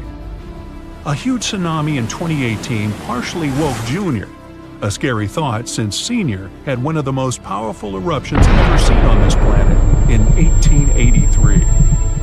Krakatoa's boom was the loudest sound ever heard. People over 2,000 miles away could hear the explosion. The sound wave circled the globe 7 times, and scientists say it's hard to predict this volcano's eruption patterns. Mount Geyser in Vanuatu is one of just a few volcanoes in the world where you can see a lava lake. Tourists even go there to peer over the edge and get a look at the burning, bubbling lake below. Well, except for when the volcanic activity goes to levels 3 and 4 out of 5. That means there are more intense earthquakes, volcanic tremors, or steam, gas, or ash ejections. Then this place is off limits because, duh. This volcano in the DR Congo has the most active and largest lake volcano in the world. And all that lava is unusually fluid, meaning it travels faster and further than the stuff coming out of most volcanoes. It's certainly not amongst the tallest ones, but Ethiopia's Erta Ale is unique in that it has a lava lake almost constantly, which is pretty rare. The locals call it a smoking mountain because its lava lake often causes eruptions. This volcano is near the Danakil Depression, one of the hottest places on our planet. Merupi has been erupting on a regular basis since the mid-16th century. This volcano helps scientists do crucial research on how eruptions work and how they can warn people in time. After it was dormant for a while, This volcano in central Mexico sprang back to life in 1994. Ever since then, it's been producing huge mud flows and strong explosions in unpredictable intervals. In the past, enormous eruptions coming from this giant buried entire cities in pyramids. Imagine staying in a hotel and waking up to the magnificent view of a massive volcano covered in glowing rivers of lava and clouds of ash. When it lets off heat, visitors to this area in Guatemala take a chance to roast some marshmallows there. One of the most active volcanoes on Earth is on a small island north of Sicily. Stromboli has regular explosions, together with glowing lava coming from vents inside the crater. Not too far away is Etna, Europe's most active volcano and one of the biggest continental ones in the world. By the way, Earth definitely isn't the only planet with volcanoes. The largest one in our solar system is on Mars. It would cover the entire state of Arizona, and it rises nearly 3 times higher than Mount Everest. Ooh, don't look down. So this huge volcano, everyone thought to be extinct, woke up and spat out a black ash cloud 50 miles high. That's about 9 times as tall as Mount Everest. Located in what is now Indonesia, the powerful Krakatoa had caused huge tsunamis that rocked over ships as far away as South Africa. It also changed the temperatures around the world for several years. The volcanic island of Krakatoa in the Sunda Strait was likely born thanks to another major eruption several centuries ago. It hadn't erupted for at least 200 years before 1883. So the first tremors and blasts in May of that year came as a total shock to people living nearby. Then ships sailing through the busy water passage started reporting clouds of ash above the volcano. It went quiet again for a while, but they could still see ash above it. The eruption culminated at the end of August. It was so powerful that it shattered the island into fragments. Witnesses heard the sound produced by it in Australia, around 3,000 miles away. They described the noise as the roar of heavy cannons. Some say it was the loudest sound ever heard. During the next 5 days, the pressure wave from the eruption traveled around the globe 3.5 times and was seen on barographs on different continents. Hot avalanches of ash spread down the volcano as far as 25 miles away at crazy speeds. They ruined the surrounding islands and took 36,000 lives. Tens of thousands more drowned in tsunamis that happened after the volcano had collapsed into the caldera. Over 100 coastal villages on Java and Sumatra were completely wiped out. All this made the waking up of Krakatoa one of the most devastating in the entire recorded history. The Earth's crust is like a giant puzzle, made up of massive pieces known as tectonic plates. These plates are constantly sliding against each other over the mantle, which is the molten layer beneath. Indonesia is right in the middle of the so-called subduction zone. Here, the Indo-Australian plate collides with part of the Asian plate as it moves northward. As the oceanic plate dives down, it gets heated up, and you've got the perfect recipe for a volcanic hotspot.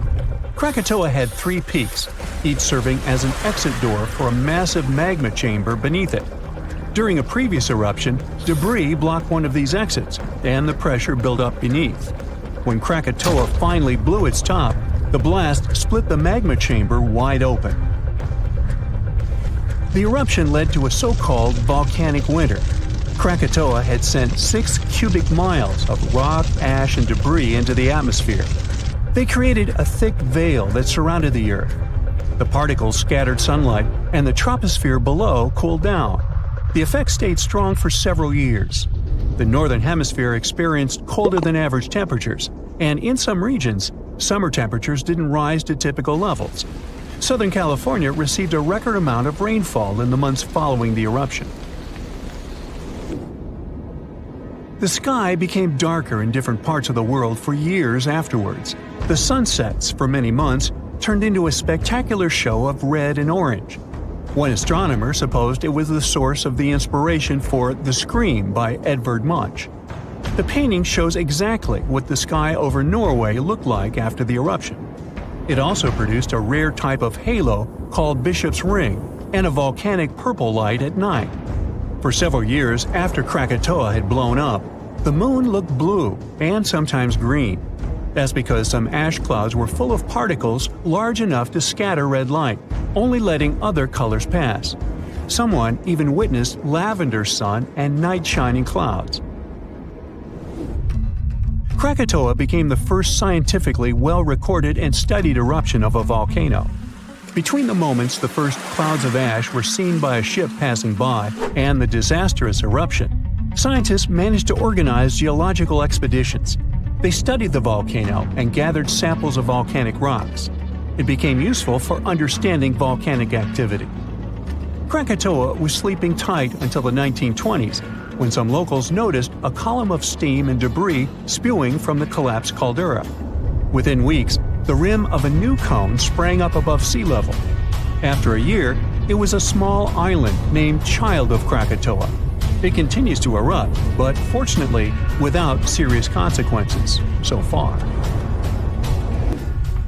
In April of 1815, Mount Tambora unleashed a massive eruption, wreaking havoc on the Indonesian island of Sumbawa. It destroyed homes and claimed 10,000 lives. Another 80,000 perished because of diseases that spread in the aftermath. The following went in history as the year without a summer. Cold, wet conditions wrapped Europe and North America in an unexpected chill. It became the coldest in at least 250 years. In the summer of that year, the temperatures dropped the most. Crops didn't grow, livestock didn't survive, and famine took over Western Europe and North America. New England had snow and terrible frost in the summer months. Food prices went up.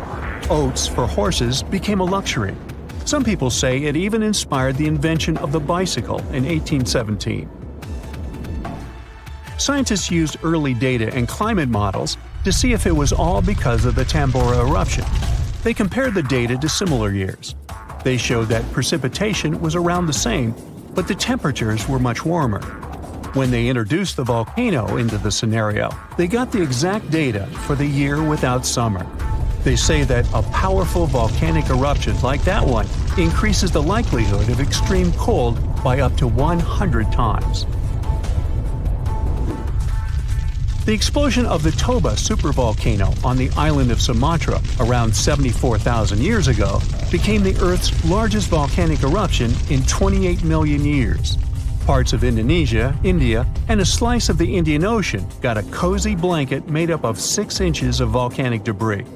It spat out a volume of rock comparable to almost 3 million Empire State Buildings.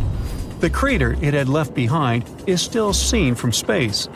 All the ash and volcanic gases that sprang into the atmosphere because of the eruption partially blocked the sunlight. A severe volcanic winter began and lasted for 6 to 10 years. Some anthropologists see a connection between the Toba eruption and how limited modern humans are when it comes to genetic variety. Around 74,000 years ago, exactly when the Toba erupted, there was a population nosedive. That's why all modern humans trace their roots back to a tiny group of survivors. The Toba catastrophe theory proposes that most early humans in Europe and Asia didn't make it through the post-eruption climate chaos. Instead, a lucky, genetically limited bunch found their safe haven in Africa. But archaeological and paleoclimate records disagree with this theory. Benjamin Black from Rutgers University and his team set out to crack the code and discovered a hidden paradox. Maybe we were peering through the wrong climate lens. They ran 42 different climate model simulations, varying the magnitude of volcanic emissions, time of year of the eruption, background climate state, and eruption column height to see what climate disruptions the Toba eruption might have caused. There was a significant drop in temperatures in the northern hemisphere in the first year after the event, up to 18 degrees Fahrenheit. The southern hemisphere, where the early humans were settling, didn't go through a rough cooling that could have affected them all. The most significant eruptions that can seriously change the world's climatic patterns come from supervolcanoes like Yellowstone or Mount Toba. Luckily, these erupt very rarely, about every 100,000 years or more. Still, climate scientists study volcanic eruptions to understand and explain short periods of cooling in the history of our planet. Every few decades or so, a volcanic eruption lets out a substantial number of particles and gases. Some of them will block enough sunlight to start a brief global cooling period. Nothing like the real volcanic winter, but still felt across the globe. When we think of active volcanoes, one region comes to mind: the Ring of Fire in the Pacific Ocean. 3/4 of Earth's volcanoes sit within this belt. Compare the area to Australia, which doesn't have any volcanic activity. The old continent of Europe is also calm, or at least we like to think so. Can you guess what the most active volcano in Europe is? If you thought of Mount Etna on the island of Sicily in Italy, you were right. The volcano has erupted about 200 times and has been far from sleeping in recent decades. The last time this happened was in August 2023. The highest mountain in the Mediterranean is 500 million years old. But in Iceland, there is a much younger volcano. It sprang into action on the 10th of July 2023. In the afternoon, 3 fissures appeared in the ground on a peninsula in the southwest of the island. This was at a base of a small mountain peak. Its name means Little Ram in the local language. The volcano spewed molten lava high into the air. There were also gas plumes in the area. But the scientific community wasn't surprised by the event. They already knew about the volcanic area that stretches between the cities of Reykjavik and Keflavik. Its name is hard to pronounce. Hey, I want to buy a vowel. It had already erupted during the previous 2 summers. This activity came after 8 centuries of dormancy. In the days leading up to the latest eruption, seismologists, the scientists who study earthquakes, recorded over 12,000 tremors. When the ground opened up in July, the fissures were over 1.5 miles long. The following morning, 2 of them closed. All the lava was now coming out of the last fissure. It grew into an elongated cone, the simplest shape of volcano we are all familiar with. The lava soon filled a large crater. It grew almost 100 feet tall during the first week, and it is still growing. On the night when the eruption started, lava spread out in all directions. Its cinders set ablaze the dry moss in the vicinity. Local authorities closed off the surrounding area. There were toxic gases from the volcanoes and smoke from the burning moss. Firefighters flocked to the area. After a week, they proclaimed the area safe. Visitors soon came to witness the birth of Europe's youngest volcano. This form of tourism is quite developed in Iceland. People come from all over the world to watch active volcanoes. The land of fire and ice is home to more than 130 volcanoes. Some 30 of them are active. Now, I know what you're thinking right now. Is volcano tourism safe? In Iceland, it is. The country's authorities research and constantly monitor all of the hotspots. The island is dotted with several dozen seismic stations. These help researchers accurately predict future eruptions, and emergency services are accustomed to these sorts of events. They can quickly cordon off danger zones. This is what happened in 2010. A volcano in the south of the island, the name of which everyone struggled to pronounce, erupted.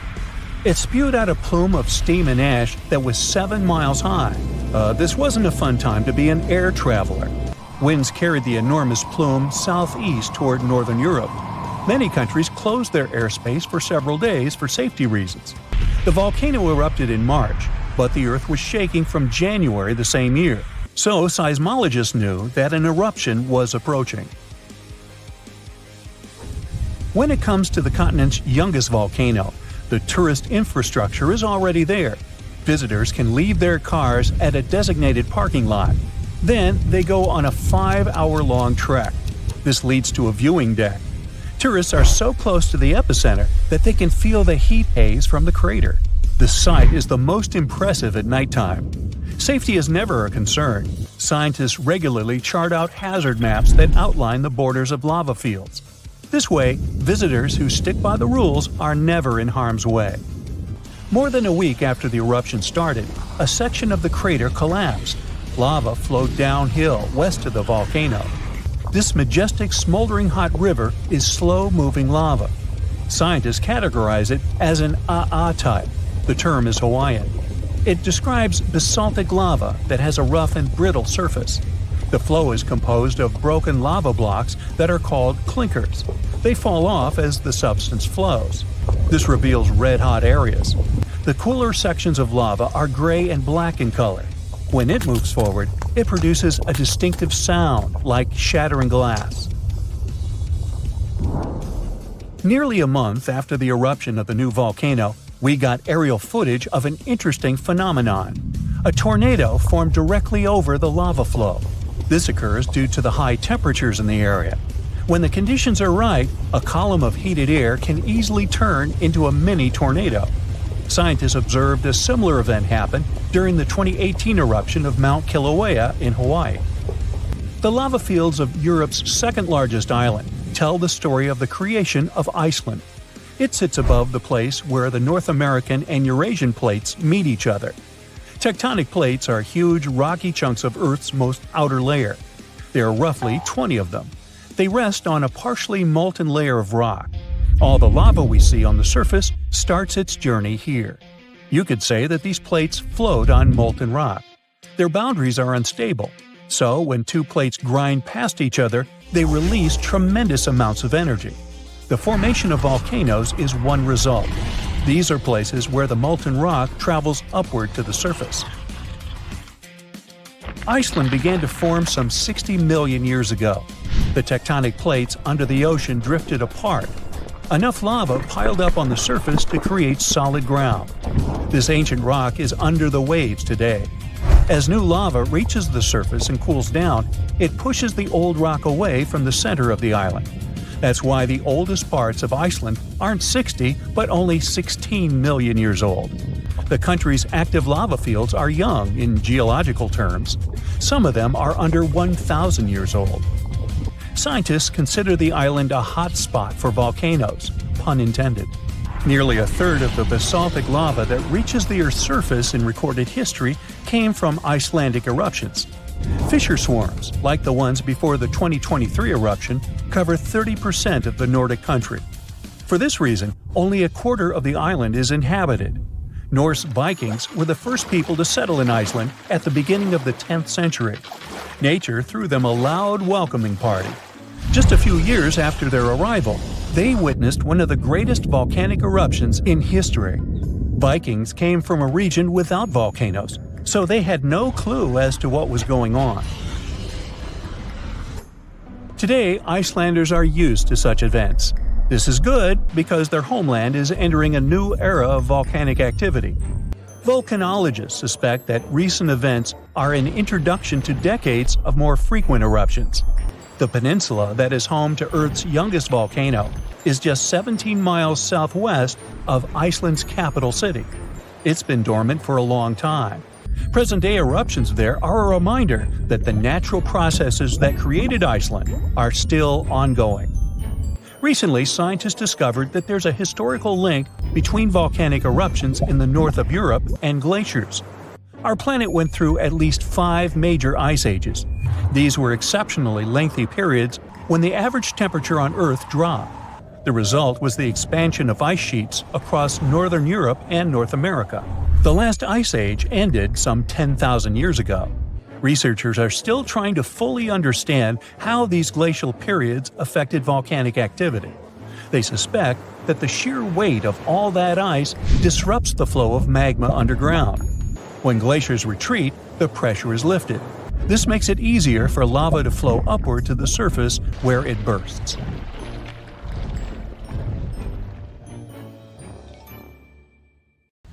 Our planet's biggest and meanest supervolcanoes are waking up. When they erupt, you'll surely notice it, even if you live thousands of miles away from the epicenter. Scientists are worried we might not have enough time to prepare and deal with the consequences of a supereruption. There's some volcanic activity close to the Italian city of Naples. And no, it has nothing to do with the famous Mount Vesuvius, but with another volcano. This one is harder to see as it doesn't have a tall peak like Vesuvius. But don't let this bad guy trick you. It could be way more dangerous than its giant neighbor. It does have a huge crater that's about 8 miles wide. This volcano is called Campiflagre, and it's actually one of the largest volcanoes in Europe, sitting under the town of Pasquale. So, Campiflagre erupted 39,000 years ago with a bang so massive it spread ash across the whole Mediterranean region. It also caused the temperature to drop by over 16 degrees Fahrenheit across Eastern Europe. It was the biggest volcanic eruption in Europe in 200,000 years. Since then, Campiflagre has had smaller eruptions, and the last one happened in 1538. Now the area is full of small craters, hot springs, and bubbling pools, and they're all proof that this volcano is still very much alive and brewing something. Since the early 2000s, the ground in the giant crater and the town nearby have been slowly rising by about 1 to 1.5 inches every year. There were at least 150 earthquakes that shook this supervolcano lately. In May 2024, there was a 4.4 magnitude in the area, the biggest in the last 40 years. Residents had to leave their homes and camp outside, fearing there would be more earthquakes. No one knows how Campiflagre is going to behave in the following months or years, but the authorities are organizing evacuation exercises to prepare the population just in case. The Italian volcano looks like an innocent kitten compared to the real giants like Yellowstone. For a volcano to deserve the title of a super one, it must be able to produce catastrophic scale eruptions and eject huge amounts of magma, ash, and volcanic gases. The Yellowstone giant meets these criteria. Even though it moves from time to time, the Yellowstone supervolcano hasn't erupted for 640,000 years. But when it does wake up, it might erupt with incredible power, about the same amount as 10 huge nuclear power stations can produce. Under the ground, beneath Yellowstone, there's a super-hot area full of molten rock called magma. As more magma moves into a big space called a magma chamber, the ground above starts to swell or rise. When the magma cools down, the ground falls. Between 2004 and 2009, the ground at Yellowstone rose by almost 10 inches, but then it started to slowly go back down in 2010. Scientists aren't sure if it's going to erupt anytime soon. There's also another big volcano called Long Valley in California that has been active since 1980, and it can be a really big threat. Scientists studying this supervolcano found out that before its biggest eruption, 760,000 years ago, the buildup may have taken less than a year. Now, that's bad news, because a supervolcano eruption can have a huge effect on the world, like the eruption of the Toba volcano in Sumatra around 74,000 years ago. It became the biggest volcanic eruption the Earth had seen in 28 million years. It covered parts of Indonesia, India, and the Indian Ocean with a thick layer of volcanic debris, almost like a 6-inch blanket. The amount of rock it spewed out was like stacking nearly 3 million Empire State Buildings. The giant crater it left behind can still be seen from space. All the ash and gases shot up into the air and blocked some of the sunlight. It caused a volcanic winter that lasted about 6 to 10 years. Some scientists think this eruption might have even affected early humans. Around the time Toba erupted, the human population took a sharp dip, and there were far fewer people. Some say this is why all modern humans come from a small group of survivors. According to the Toba catastrophe theory, most early humans in Europe and Asia didn't survive the cold and harsh climate after the eruption, but a lucky group lived through all that in Africa. Not all scientists agree with this idea, and some archaeological and climate records show a different story. Another volcano that changed the world in a big way was Mount Tambora in 1815. The next year went down in history as the year without a summer. It was cold and rainy, and there was snow and frost even in the middle of summer, especially in Europe and North America. This happened because the volcano sent out a lot of sulfur dioxide into the sky, which spread all over the world and made the planet colder. When Tambora erupted, it caused huge tsunamis that smashed homes and took the lives of around 10,000 people. Afterward, about 80,000 more people passed away because of the consequences the eruption had caused in the world. The cold weather ruined crops, so food became really expensive. And because horses were the main way people traveled, the cost of oats that they ate went way up too. Some people even think this led to the invention of the bicycle in 1817, as a new way to get around. The eruption made the Earth colder for about 3 years. Now, even though the Tambora eruption was so powerful, Krakatoa, another volcano in Indonesia, stole the show when it erupted in 1883. It was just easier to spread information about it through telegrams and photos. Its final blast was the loudest recorded sound in history, and people could hear it on 10% of the entire Earth's surface. The eruption started a tsunami, with waves about half as tall as the Statue of Liberty. Now, if we only had 12 months to prepare for a supervolcano eruption, it would be really hard to store enough food and get ready. But don't panic just yet. Supervolcano eruptions are very rare, and the last one happened 26,500 years ago in New Zealand. Scientists think that a super eruption happens once every 100,000 years on average. But the sad part here is that the Earth doesn't follow a perfect timeline. There could be clusters of super eruptions with shorter gaps between them and then longer quiet periods. Since there have already been 2 super eruptions in the last 100,000 years, there's always a chance one could happen again sooner than we expect. Plus, although there are places like Yellowstone and Long Valley where we expect volcanoes to erupt, there are less obvious possible hotspots. In Chile, there's a volcano called Laguna del Maule that has erupted in the past and left behind a huge crater. Over the last 20 years, the ground there has been swelling really fast, rising up to almost 1 foot a year. Some people are worried that this could be a sign of a big eruption coming. But scientists say there's not enough magma yet to cause a super eruption. In Bolivia, the Juturancu volcano is also acting up. It's part of a group of volcanoes that have caused super eruptions in the past. Since the 1960s, the ground around Juturancu has been lifting, but the last eruption was 250,000 years ago. Even though the magma might be rising, it's not enough to worry about just yet. The chances of a super eruption happening during our lifetime are 1 in 1,400, which is pretty low, so you don't need to worry too much. But just like someone wins the lottery every week with very small chances, a super eruption could happen sometime in the future, and when it does, we'll need to be prepared. If all the volcanoes on Earth suddenly erupted together, it'd be loud. We'd also have around 1,500 of these formations bursting at once. Now, normally it's just 10 to 20 volcanoes that are active each day. But what would the world look like if they all blew their tops simultaneously? Geologists think it wouldn't be pretty. Even if only the land volcanoes erupted together, it would set off a chain reaction way worse than anything we've ever seen before. The 2 big problems would be ash and volcanic gases. While the explosions in lava would be damaging for people nearby, the real danger lies in what happens next. A thick layer of ash would cover the planet, blocking out sunlight completely. No sunlight means no photosynthesis, which means crops would fade away and temperatures would drop considerably. And all this ash cloud could remain in our atmosphere for up to 10 years. Now, ash aside, there's also acid rain to worry about. Volcanic gases like hydrochloric acid and sulfur dioxide would mix with the atmosphere and fall back down as acid rain.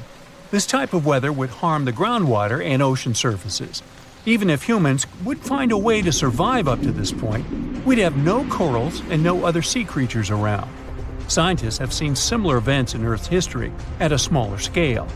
Big volcanic eruptions have been linked to mass extinctions. When Mount Pinatubo erupted in 1991, it cooled parts of the world for 2 years. But the extra carbon dioxide from these eruptions could also heat the planet, the same way we turn our stoves to broil for that extra crispy layer on our casserole. Geologists also mentioned that there's evidence in our atmosphere that stuff like this may have happened in the distant past. During the Cretaceous period, carbon dioxide levels were way higher than today, which made it difficult for marine life to thrive. Who would survive all this? Probably just some extremophiles, these organisms that survive in harsh conditions like hot springs or deep undersea vents. As for humans, we could all lay low in underground bunkers until things clear up, or build multiple space stations that could fit us all. Yeah, right. The chances of all volcanoes erupting at once, though, are very slim. Whew! That's because there isn't one giant source supplying all the volcanoes on Earth. Each one of these openings has its own deposit of magma, except for a few cases where they indeed share the supply. For example, in 1912, Nova Rupta in Alaska erupted alongside another volcano sharing magma. Scientists have also found evidence of magma hiding under volcanic areas, like under the Taupau volcanic zone in New Zealand. This magma can spread out horizontally for long distances, but is still just a local feature. Even if we consider all the magma under Taupau as one system, it's not connected to other volcanic areas like Indonesia or the Philippines. Because the great majority are isolated, volcanoes can't sync up to erupt at once. The magma comes from different processes like mantle decompression or adding water to the mantle through subduction. There's no way to make all these different volcanoes erupt together because of how tectonics work. Now, that doesn't mean we won't see interesting volcano activity in the future. Take an underwater area near British Columbia, where recently about 200 small earthquakes per hour have been noted. Deep beneath the Pacific Ocean floor, off the coast of Vancouver Island, magma is set to erupt, heating the water so much that it'll bubble like soda. However, this event will likely go unnoticed by anyone other than scientists. The anticipated eruption will most likely happen around 3 miles below the ocean surface. Scientists explain that the earthquakes range from negative to 4.1 magnitude, meaning only those nearby would feel any tremors. This unusual activity gives us a rare opportunity to study how the Earth's crust forms. The magma beneath the ocean floor is estimated to be almost 1,500 degrees Fahrenheit, but will cool rapidly upon eruption and contact with water. This runny rock will solidify upon contact with the seafloor, turning black quickly. This event will be useful for biologists too, who will have the opportunity to study the marine animals' response to any changes, like run! Antarctica, often seen as a vast icy continent, also holds a volcanic surprise beneath its frozen surface. Researchers have identified over 130 under the western ice sheet alone, making it the largest volcanic region on Earth. Most of these volcanoes, about 90, were only recently discovered in 2017. But could any of these Antarctic volcanoes actually erupt? Well, it depends on which volcano we're talking about. While these formations are relatively young in geologic terms, it's hard for scientists to tell if they're still active or not. There are only 2 confirmed active volcanoes in Antarctica, Deception Island and Mount Erebus. The latter, standing tall as the highest peak on the continent, has been continuously erupting since at least 1972. It's known for emitting gas and steam, and sometimes even throwing out rocks in what are called strombolian eruptions. One of its most notable features is a persistent lava lake in its crater, a rare phenomenon due to specific conditions needed to keep the surface molten. For instance, it's fueled by a steady supply of magma from deep within the Earth's mantle. This continuous inflow of molten rock provides the material for the lava lake to exist. It also features low ambient temperatures. Despite its location in Antarctica, Erebus has relatively mild temperatures in its summit region because of the heat generated by the volcanic activity. This allows the lava lake to remain liquid rather than freezing over. Deception Island, another active volcano, last erupted in the 70s. While it's currently not showing signs of imminent eruption, it's being monitored closely for any concerning activity. Apart from these 2 being confirmed to be active, Antarctica is dotted with fumaroles, openings in the Earth's crust that release gases and vapors. Sometimes these fumaroles can create icy towers reaching heights of 10 feet. What we should focus on is maybe supervolcanoes. They're this type that has the potential to produce the most massive and destructive eruptions. Unlike the typical one, which has a single vent, supervolcanoes have a vast magma chamber beneath the surface, spanning tens or even hundreds of miles in diameter. Their eruptions can have catastrophic effects on the surrounding area and even impact global climate patterns because of the amounts of ash and gases they spill out into the atmosphere. One famous supervolcano is the Yellowstone one, which some say is gearing up for another eruption. It has the capacity to unleash a colossal eruption, spewing over 240 cubic miles of material. As much as we'd like to predict its behavior, volcanoes don't stick to a calendar. On the contrary, eruptions simply happen when there's enough magma beneath the surface. There also needs to be enough pressure for the magma to travel upwards. As far as we can measure, these conditions are not currently met at Yellowstone. Sure, many volcanoes operate on a cyclical pattern, but that doesn't mean Yellowstone is overdue. In fact, Yellowstone has had just 3 major eruptions over the past 2.1 million years. Also, the term supervolcano refers to the formation's size, not necessarily how fussy it is. Yellowstone's monitoring is extensive, tracking seismicity, ground deformation, thermal emissions, gas, water chemistry, and surface changes.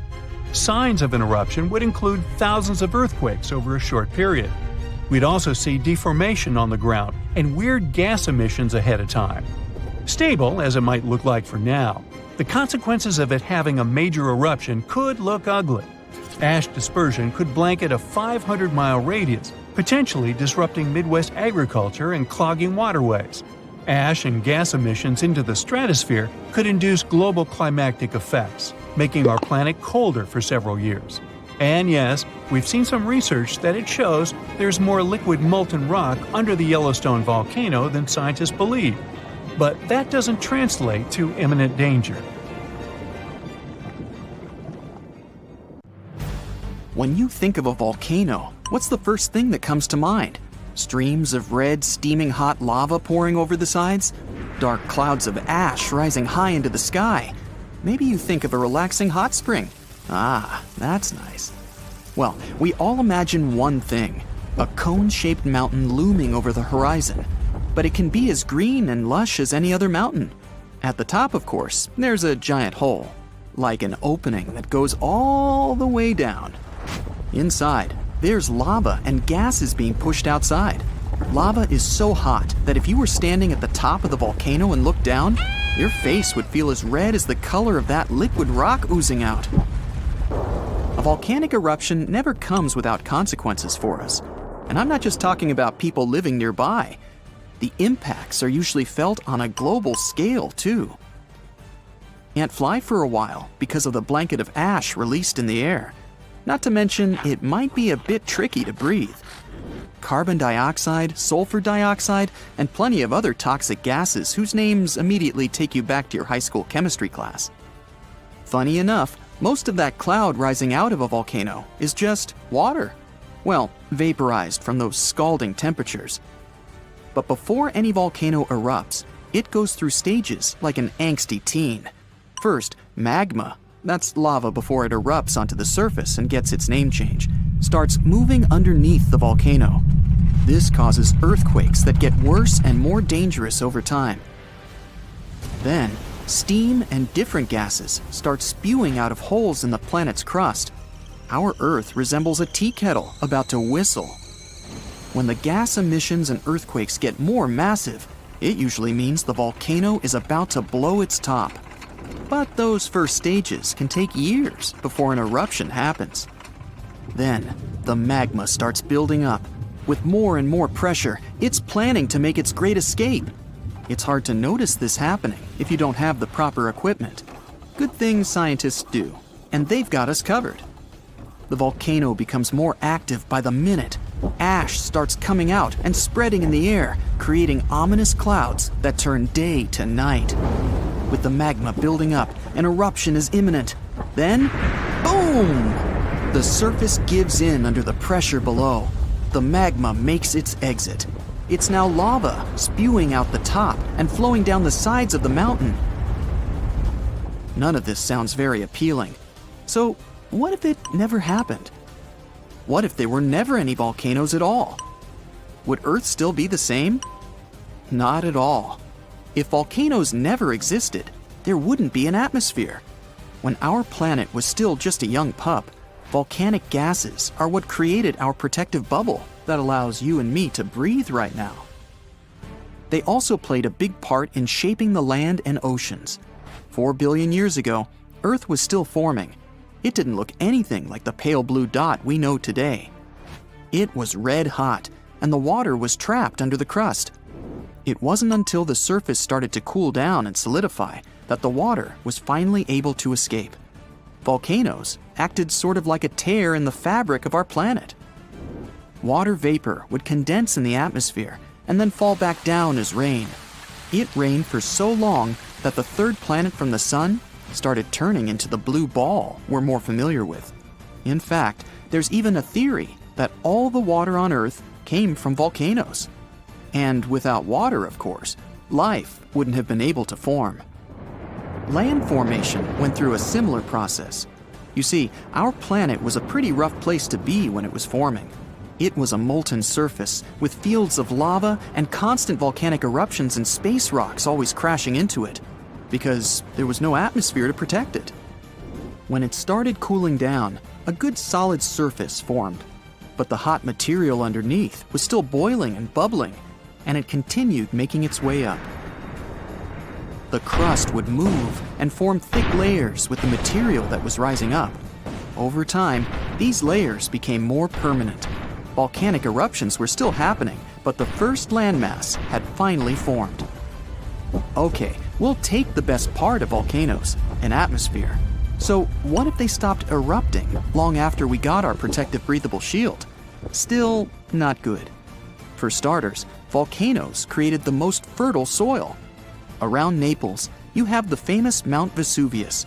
The soil quality there is incredibly rich, and that's thanks to two huge volcanic eruptions, one that happened 35,000 years ago and another 12,000 years ago. Sure, these volcanoes caused a lot of short-term damage, but in the long run, these soils were fertilized by them. Now the region grows all kinds of citrus fruits, olives, grapes, cherries, and of course, their staple, tomatoes. There'd be none of that without rich volcanic soil, and Naples is by far not the only example like this. Bacteria, the first living organisms, lived in hot water. Scientists have discovered fossilized microorganisms older than 4 billion years. They thrived in hydrothermal vents. Those are fissures on the sea floor, and they're usually near volcanically active places. This means that without volcanoes, we wouldn't have land, water, or even the first life forms that, as the theory goes, would eventually evolve into all the creatures we have today. Could life have still developed on Earth without these explosive mountains? Doubtful. Okay, fair enough. We want our atmosphere and life. So let's say volcanoes stopped erupting today, after we already have all these benefits. Well, we're sort of already there, based on this story. At the start, there was only one continent, Pangaea. It was a supercontinent surrounded by one massive continuous superocean. Volcanic activity by this time had finally calmed down, and this meant all that energy would gather below the Earth's crust. Here's a little diagram. First, we have the Earth's inner core. Then there's the outer core. Next up, we have our convection currents. Magma is next in line. After that, the oceanic crust. And at the very top, we have our ocean and our continental crust. The reason Pangaea eventually broke up into the separate continents we have today is because of plate tectonics. It's not like the crust is all one solid piece. It's broken up into big chunks, or plates, that are always moving. And it's all still moving today. Yes, the land you're standing on right now is sort of surfing on that layer of convection currents. It's a slow process, so it's not like you can feel it. Pangaea didn't break apart all at once. It took tens of millions of years. When the plates move, they cause earthquakes and volcanic activity. They create mountains too. It's good for our planet as well, because the Earth gets to sort of renew its old crust. If there was no volcanic activity now, the pressure underneath the Earth's crust would keep building up. It'd get to a boiling point the continents couldn't handle anymore. And eventually, they'd start splitting into more numerous and smaller masses. Volcanoes are still useful to us till this day. For one, they cool our atmosphere. Their eruptions release sulfur gas. It combines with water in our atmosphere and cools it at its lowest level, which is where we live and breathe. there's also an excellent use for their heat. Geothermal power plants harness the energy coming from deep inside the Earth and turn its heat into steam. We then use that steam and turn it into electricity. This is the case for our friends in New Zealand and Iceland, since they live in places with high underground temperatures. Volcanic material can also be made into blocks for building stuff. It can be grounded down to make cement, too. If we want, we can even search volcanoes for precious minerals like gold, copper, and sulfur. And who can forget about hot springs? Tourism to places like Yellowstone and Iceland wouldn't be the same without them. And who doesn't love a nice steamy dip in the ones safe for swimming? Oh yeah.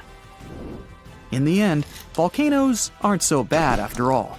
Our beautiful Earth wouldn't be what it is without them. Not an earthquake, but a mega earthquake could happen in Japan. It's scarier, bigger, and more destructive than ordinary tremors.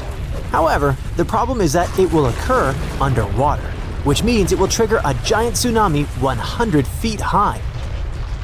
A column of water nearly as high as a 10-story building will collapse on coastal cities, wiping out hundreds of houses. The water flow can destroy everything in its path like a bowling ball that knocks down pins. And then another wave may come, and another one.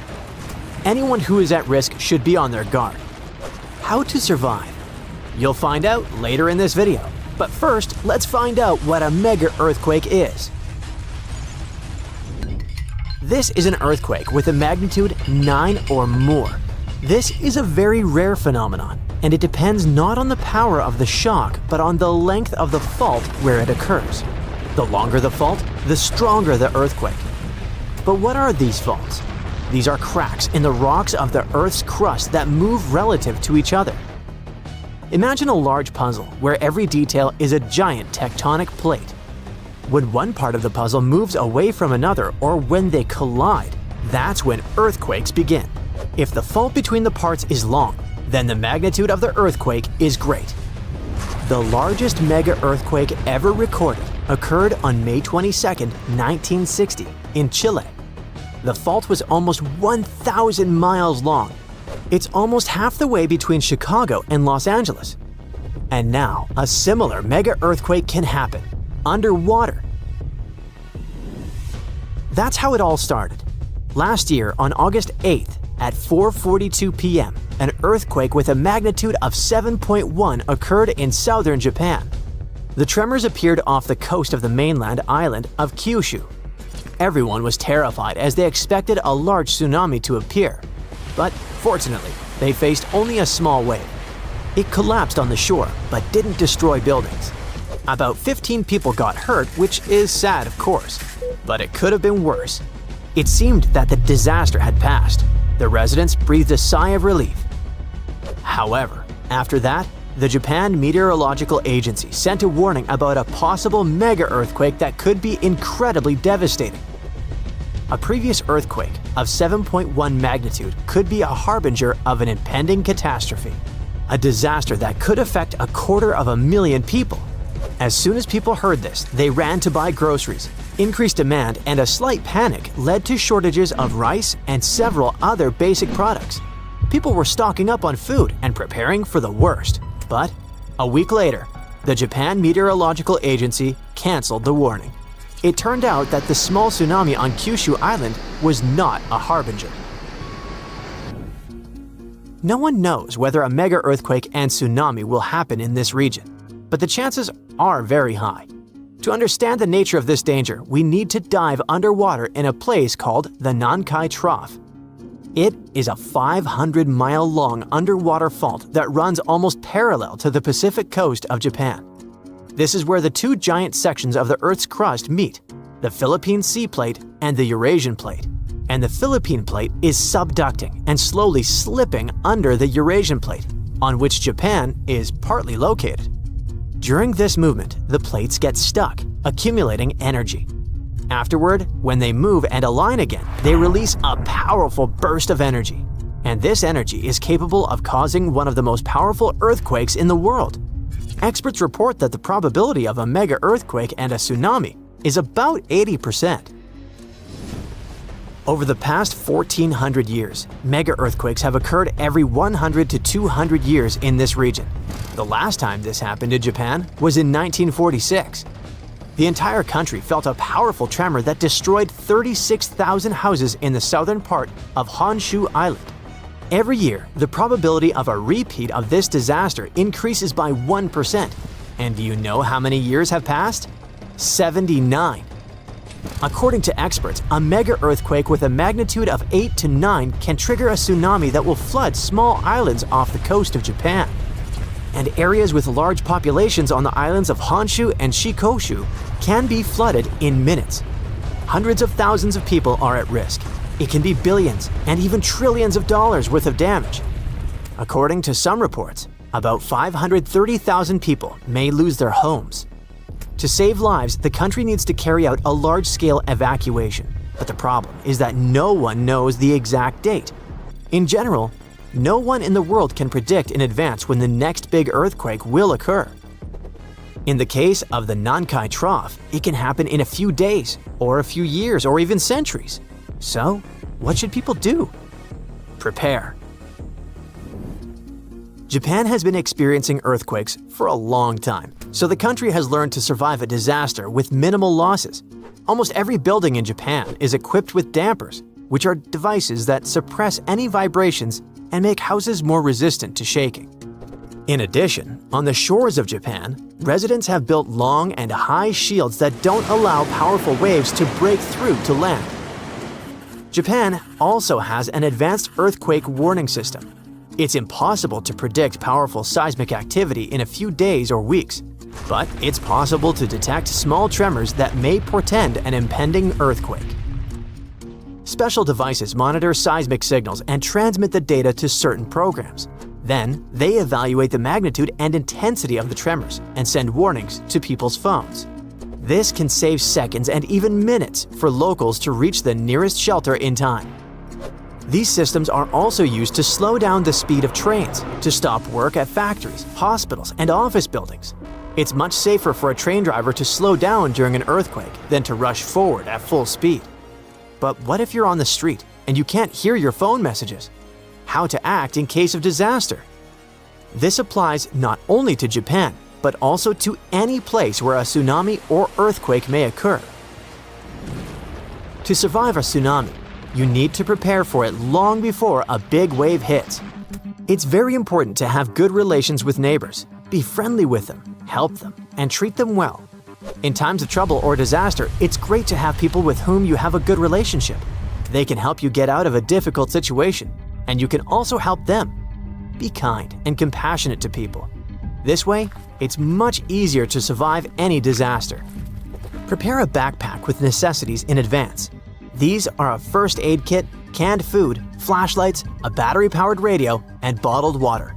All this will not only save your life, but will also help other people in trouble.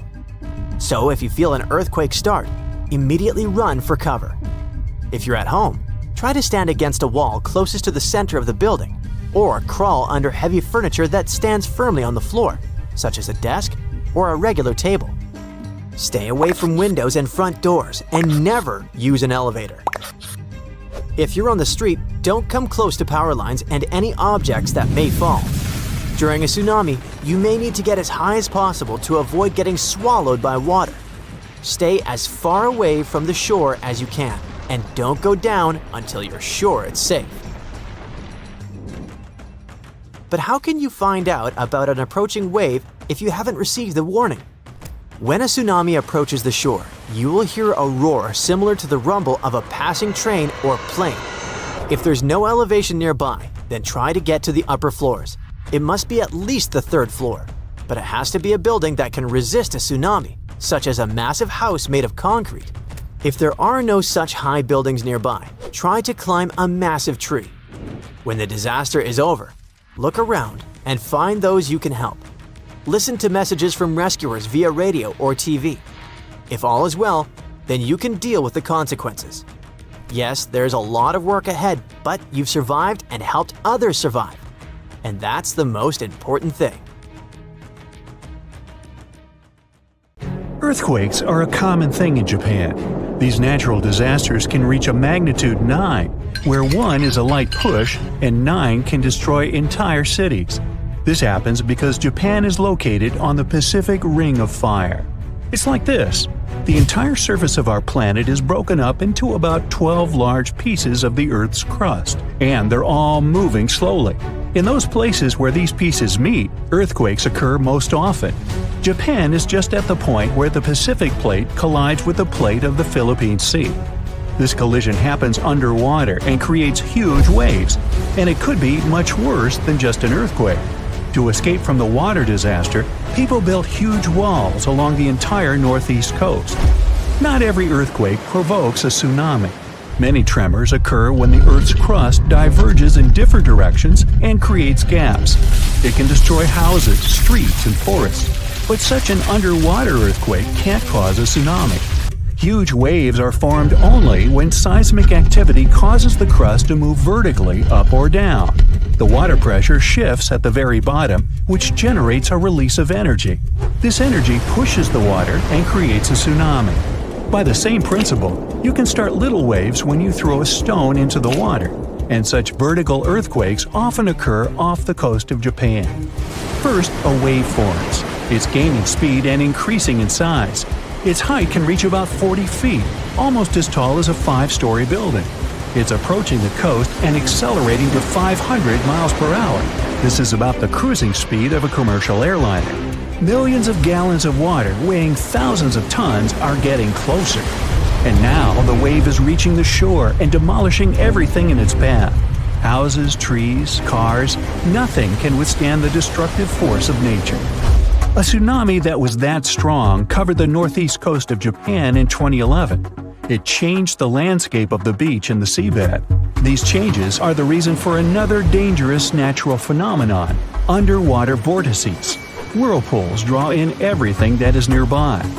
They used to build dams along the coastline to protect coastal villages, but the wave force easily destroyed these walls. That's why, after the disaster of 2011, they decided to create new large-scale protection in Japan. They spent more than $10 billion in several years on it. As a result, they created about 440 massive walls all along the coast. They combined these sections into one large dam, almost 250 miles long and 45 feet high. The construction is supposed to protect the coast against strong tsunamis. But still, the government has moved some coastal villages to higher terrain. They also ban building anything by the shore. Despite the protection it gives them, many locals aren't happy with the wall. It's a huge problem for the fishing industry. The wall blocks access to the ocean, so ships and boats can't dock at the shore. Some people are unhappy that their windows now face the concrete wall instead of the blue ocean. The money spent on the wall could have been spent on moving even more houses. Residents have concerns the wall only creates an illusion of security. A giant wave can crash into it at great speed and break it into pieces. And these concrete parts can cause even more destruction. Some scientists agree with this opinion. Most experts aren't sure the wall won't give 100% protection, but it can help delay the flood, giving people more time to evacuate. In such situations, every minute counts. It's impossible to predict the earthquake occurrence accurately. But when it starts, the sensors can calculate how much time it would take for the wave to arrive at the shore. For example, the last time a tsunami warning was given 5 minutes after the earthquake. Any big wave is moving at great speed and may be very close to the shore. It seems people almost don't have time to save themselves from a tsunami.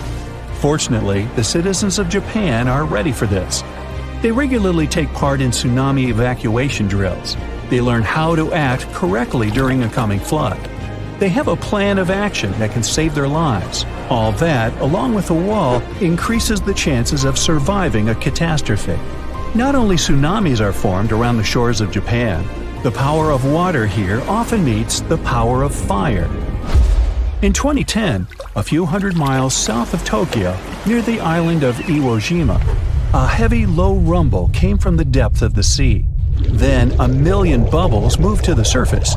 The water started heating up and boiling. Its temperature was so high that you could poach eggs in it. The hot area grew to the size of a stadium. All this was accompanied by a huge amount of superheated steam filling all the air around. Then pieces of soil came out from the water. At this point, it was all over. The water cooled down, the ocean surface became calm again. On that day, an underwater volcano erupted. No catastrophe occurred, but in 2021, this happened again. Japan's Coast Guard warned of strong volcanic activity in the region. Hot steam and gases from the volcano's mouth burst out of the water and rose into the air to a height of 10 miles, which is about twice as high as the top of Mount Everest. A huge volcano woke up and began to rise slowly from the surface. If you look at this place from above, you can see that it's not just a volcano, it's a whole island shaped like a horseshoe. Seismologists say this volcanic island is just the tip of the iceberg, as they mix their metaphors. There is still a lot of volcanic space under the water. The island fills the air with gas and ash. The sky turns gray.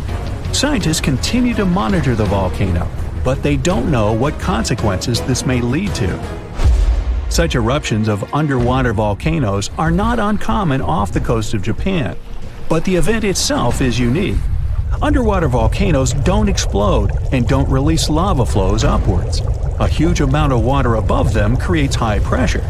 As soon as the magma gets out, the water immediately presses it to the seabed.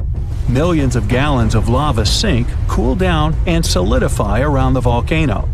This lava forms a thick layer of Earth's rock. Most underwater eruptions don't cause any changes on the ocean surface, but to make an island appear on the surface, a volcano needs a lot of magma. The next volcanic eruption creates another thick layer of it. Millions of years pass, and flows of lava form mountains. Constant eruptions increase the seabed height. Layer by layer, the cooled lava rises higher and higher, and then one day it appears on the surface and turns into an island. So, in 2013, a small piece of land appeared next to an existing island. Emerging from the water, the volcano began to grow slowly and eventually connected with the island. The area of this island increased by 12 times after 2 years. Vapor is always pouring out of this island, and its surface is filled with super hot lava flows. The volcano behaves unstable, and nobody knows when it's going to calm down. Once, people built a small town on a similar island. This place still exists today. It's located south of Tokyo and is called Aogashima. People are not too worried about the possibility of a catastrophe, despite the fact the last time a volcano erupted here was in May 1785. I wasn't around then. By that time, people had already built a city and lived there. Then, one sunny day, thousands of birds suddenly took off and left the island. Then the ground began to shake. A heavy, low sound came from the island depths.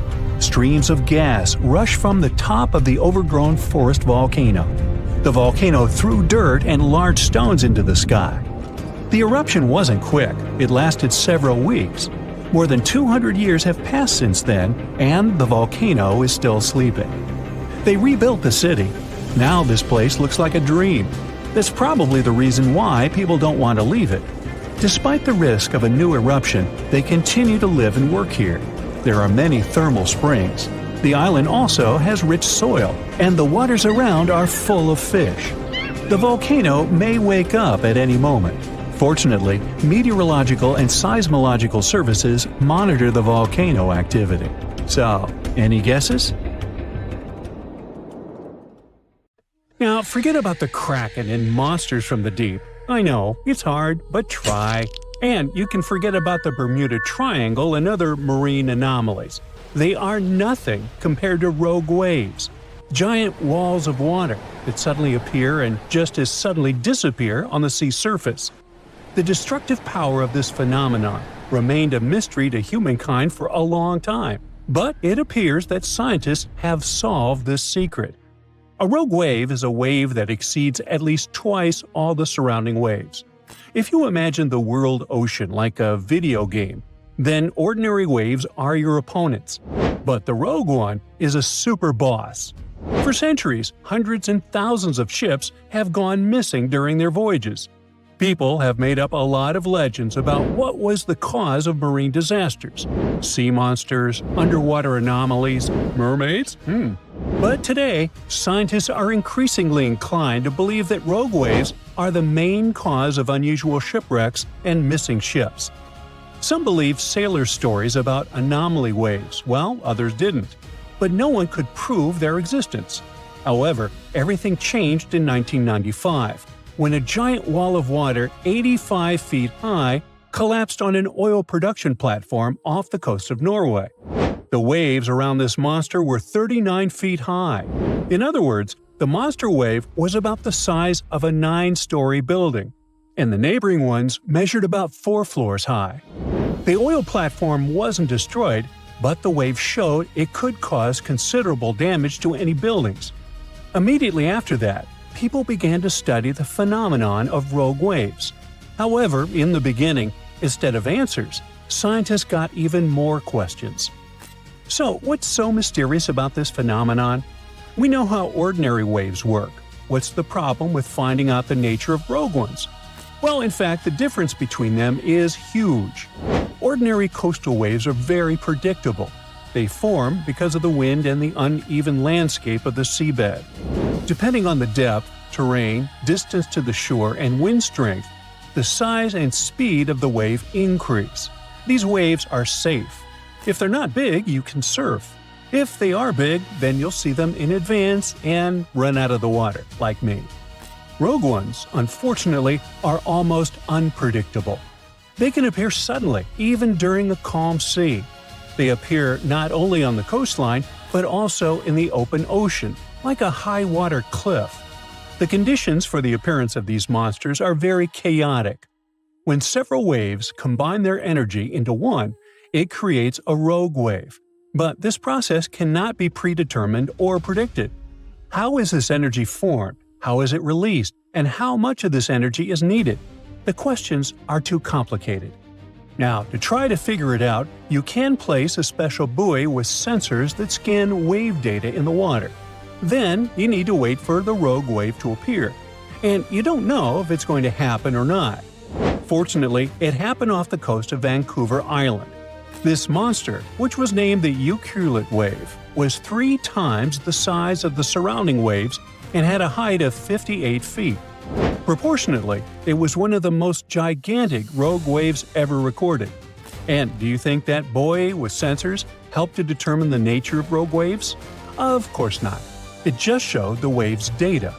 In order to solve the mystery, a group of scientists from the University of Melbourne went to Antarctica, and this time they managed to find something.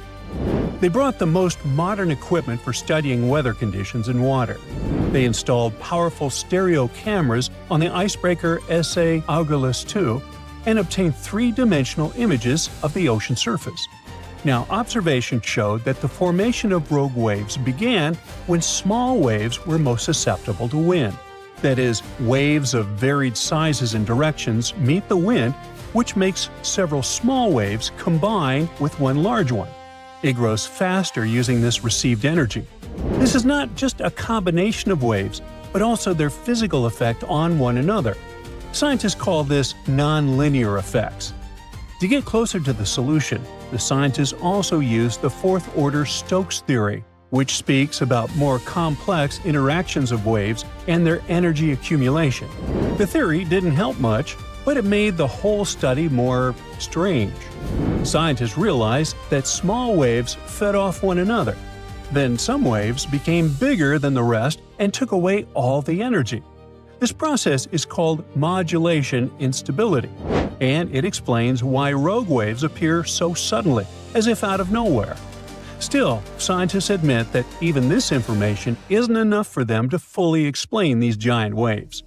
Now, long story short, oops, too late, the wind pushes younger waves together, causing them to grow higher and increasing their speed.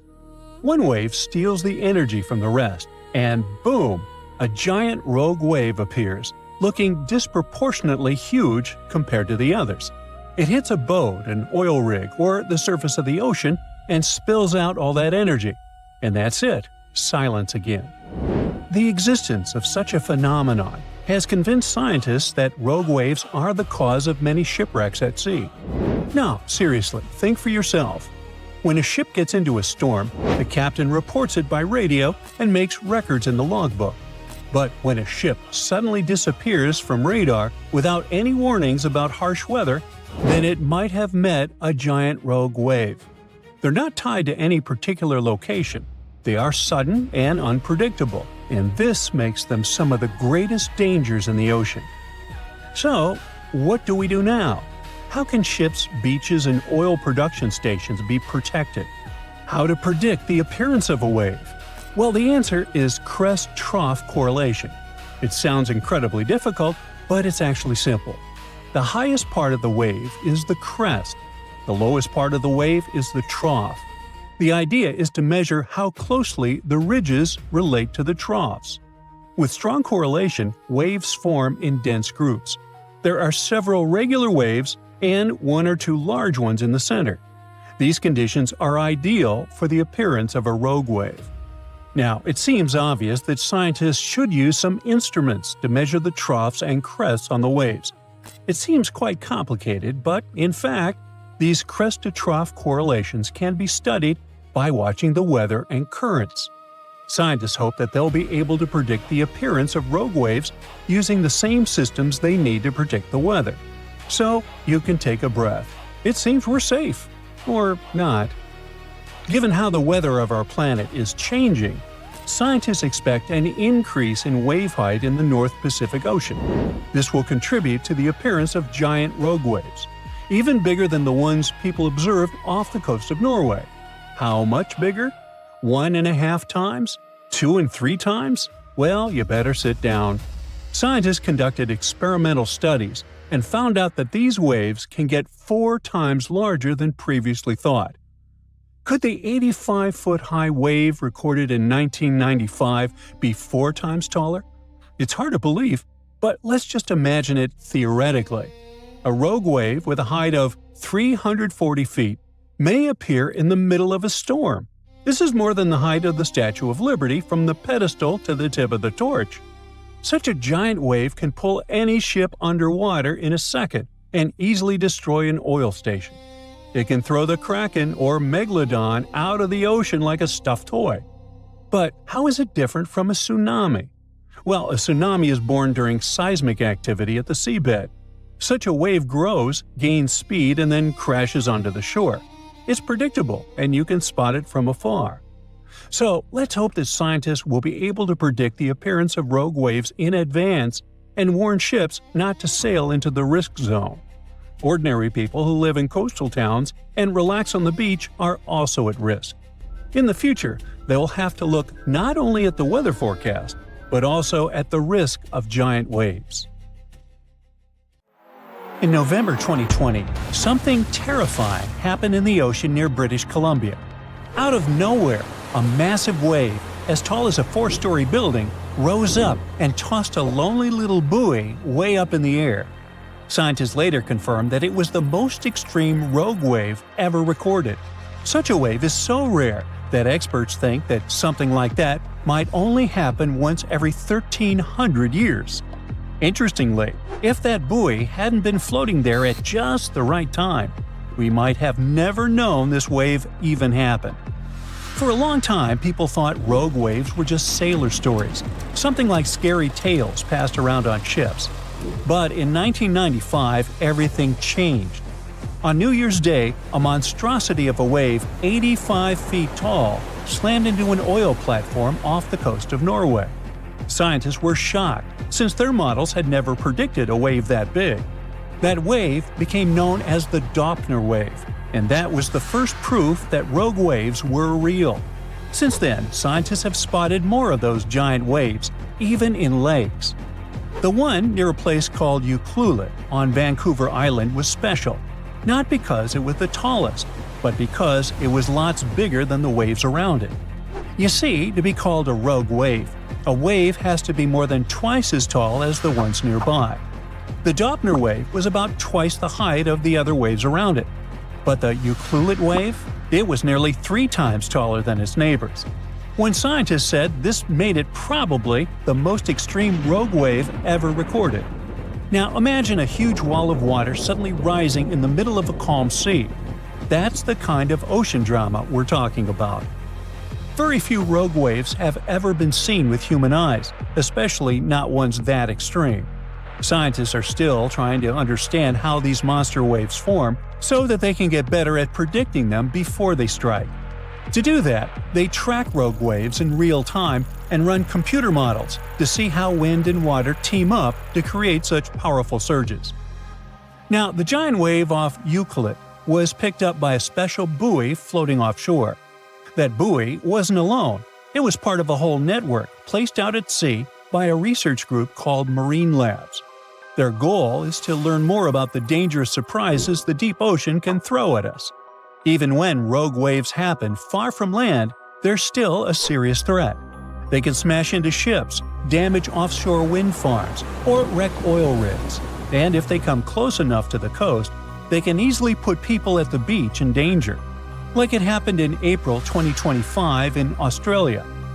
Thankfully, the Euclid wave didn't hurt anyone, and neither did the famous Doppler wave before it. But other rogue waves haven't been so harmless. Back in the 1970s, some ships vanished without a trace. And now, scientists think freak waves might have been to blame. Bits of wreckage were sometimes found later. They were torn apart as if struck by a massive wall of water. Scientists think we could see more of these waves in the future, and this prediction is quite alarming. A 2020 study predicted that wave heights in the North Pacific might rise as the climate continues to change. That means the Euclid waves record might not last as long as once expected. To make things even more intense, new research suggests these waves can be up to 4 times taller than scientists used to believe. And honestly, it sounds terrifying. Imagine sailing in the middle of the ocean and seeing a sky-high wall of water rising out of nowhere in front of your eyes. And rogue waves appear just like that, unexpectedly, unpredictably in the open ocean. While there's no exact size that makes a wave a rogue wave, they've been measured anywhere from 26 feet, like a 2-story house, to more than 80 feet tall. These waves are super steep, have sharp, towering peaks, and can be strong enough to damage ships or oil rigs. But what causes them? That's where it gets tricky. There isn't just one thing that makes a rogue wave happen. They can form when different wave systems crash into each other.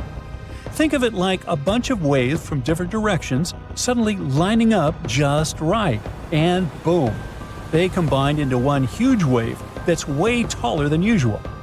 Other things can help too, like fast ocean currents, strong shifting winds, or certain underwater features like reefs or deep channels. Those can force waves into a small space, making them stack up. And still, when scientists know all these ingredients, rogue waves are still super rare and really hard to predict. Rogue waves aren't the same as tidal waves or tsunamis. Even though rogue waves can be just as dangerous, they occur for different reasons.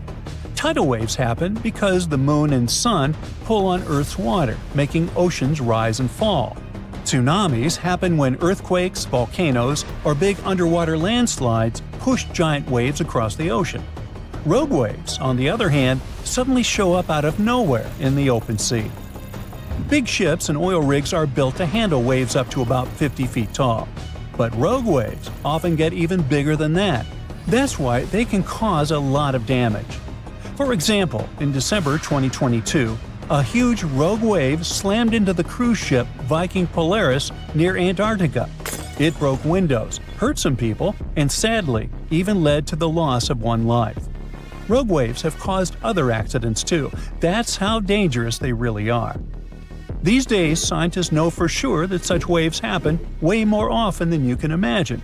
I'm talking about one rogue wave for every 10,000 normal waves. Studies also show that waves have been getting bigger over the years. Still, rogue waves are tough to predict because we don't have enough information and they come up so fast. Now, even though rogue waves occur in the oceans all around the world, some places get more of them. One is near South Africa, where a strong current called the Agulhas flows. Another is the North Atlantic Ocean, where big currents like the Gulf Stream meet. Rogue waves have also been spotted in parts of the South Atlantic, Indian, and Pacific Oceans. But even if you live far away from those places, don't relax just yet. Rogue waves can happen in big lakes too. A famous example is the SS Edmund Fitzgerald, a giant iron ore freighter that sank in Lake Superior during a storm in 1975. The lives of all 29 crew members were lost, and a rogue wave might have caused the ship to sink. And that's not the only disaster caused by a rogue wave. Before scientists started measuring these waves, many shipwrecks had been mysteries. Now, some experts believe rogue waves caused some of them. For example, the USS Cyclops disappeared in 1918. The culprit could have been a rogue wave. Other ships, like the Norwegian tanker Wilstar in 1974 and the German freighter MS München in 1978, were hit by huge waves too. The Andrea Gale, a fishing boat lost in 1991, was probably sunk by a rogue wave too. Even modern cruise ships have been hit by giant waves. Rogue waves are, and were, quite popular among artists too. The famous Japanese artwork, Under the Wave off Kanagawa, shows a huge wave that many people think is a tsunami. But experts think it might actually be a rogue wave caused by wind. Rogue waves also appear in movies. For example, take the 2006 movie Poseidon. In it, a giant rogue wave hits a luxury cruise liner, which is making a transatlantic crossing. And as we see, it's something strange, unexpected, and way more mysterious than any other wave caused by the ground shaking. A 4-story wall of water that only rises once in 1,300 years was recorded off the west coast of Canada. Some people blame waves like this for disappearances in the Bermuda Triangle. Rogue waves can get strong enough to sink container ships and oil rigs. The Canadian water monster didn't hurt anyone, but it did become a sensation. And it looks like we're about to see even higher and more powerful rogue waves in the future. The team of Marine Labs, the company that operates the buoy that got caught in the Euclid wave, couldn't believe the data they saw. A huge force came out of the blue, pulled the buoy down, and then set it up to a peak before taking it even deeper. They thought it must be a rogue wave, so they sent the data to a scientist at the University of Victoria who specializes in these beauties. They analyzed the data and confirmed it was indeed not a technical mistake. The wave officially became the most extreme rogue wave ever officially recorded, as it was 3 times the height of waves around it. Scientists have reported seeing giant waves coming out of the blue for centuries, but no one really believed them. Back in 1826, a French scientist and naval officer was crossing the Indian Ocean on his ship, the Astrolabe. They got in a terrible storm and saw several waves over 98 feet tall. It's almost as tall as a 10-story building. The crew lost one of its members, but the 4 of them, including the captain, made it to land and shared what they saw. But back then, scientists were sure waves couldn't be taller than 30 feet. Everyone took their story as a tall tale. Pun intentional. Over a century later, a cargo ship, the MS München, mysteriously disappeared. People believed it to be unsinkable, just like the Titanic, so it was a real shock that all that was left of it was one lifeboat. When experts analyzed the damage, they concluded that it must have been hit by a wave that was around 65 feet high. Witnesses shared many other stories of giant waves coming out of nowhere, but scientists officially recognized the first rogue wave only in 1995. It went down in history as the Doppler wave, or the New Year's wave. This monster on the North Sea that was 84 feet tall hit the Norwegian gas platform Doppler on New Year's Day. It was twice larger than the wave surrounding it. The rig was built to withstand waves up to 64 feet tall and had the most advanced sensors for its time. The wave wasn't like any other type of wave they'd studied before. So they had to admit rogue waves were real and gave them an official definition. It's a wave more than twice as tall as others around it.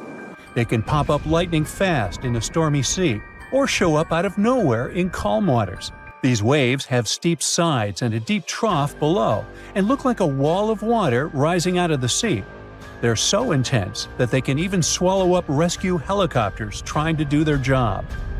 In 2007, America's National Oceanic and Atmospheric Administration made a list of 50 historical maritime tragedies that were most likely caused by rogue waves. Some of the events on the list happened not in the open water, but in lakes. Lake Superior has something that's got the name Three Sisters. It is a series of 3 large waves, one after another. The second wave covers the ship's decks before the first one is gone. The third wave jumps in and adds extra water. These 3 sisters overload the ship. There's a theory that this phenomenon took down the freighter Edmund Fitzgerald in 1975. There are 2 main theories trying to explain how rogue waves happen. First, we've got the linear addition theory. Imagine waves cruising through the ocean at their own speeds. When these waves cross paths, they team up and become stronger to turn into a rogue wave. Then there's the nonlinear focusing theory. It says waves like to roll in groups, and when they spend time together, they exchange some energy. Sometimes, this energy exchange turns into a rogue wave. To predict the formation of these freaky waves, scientists would need an innovative radar system to keep a constant eye on the waves near a boat. They'd collect all the data and put in a math model that would create a real-time picture of what the ocean surface looks like at that very moment. This model would need to do new calculations of the surface situation every 5 minutes.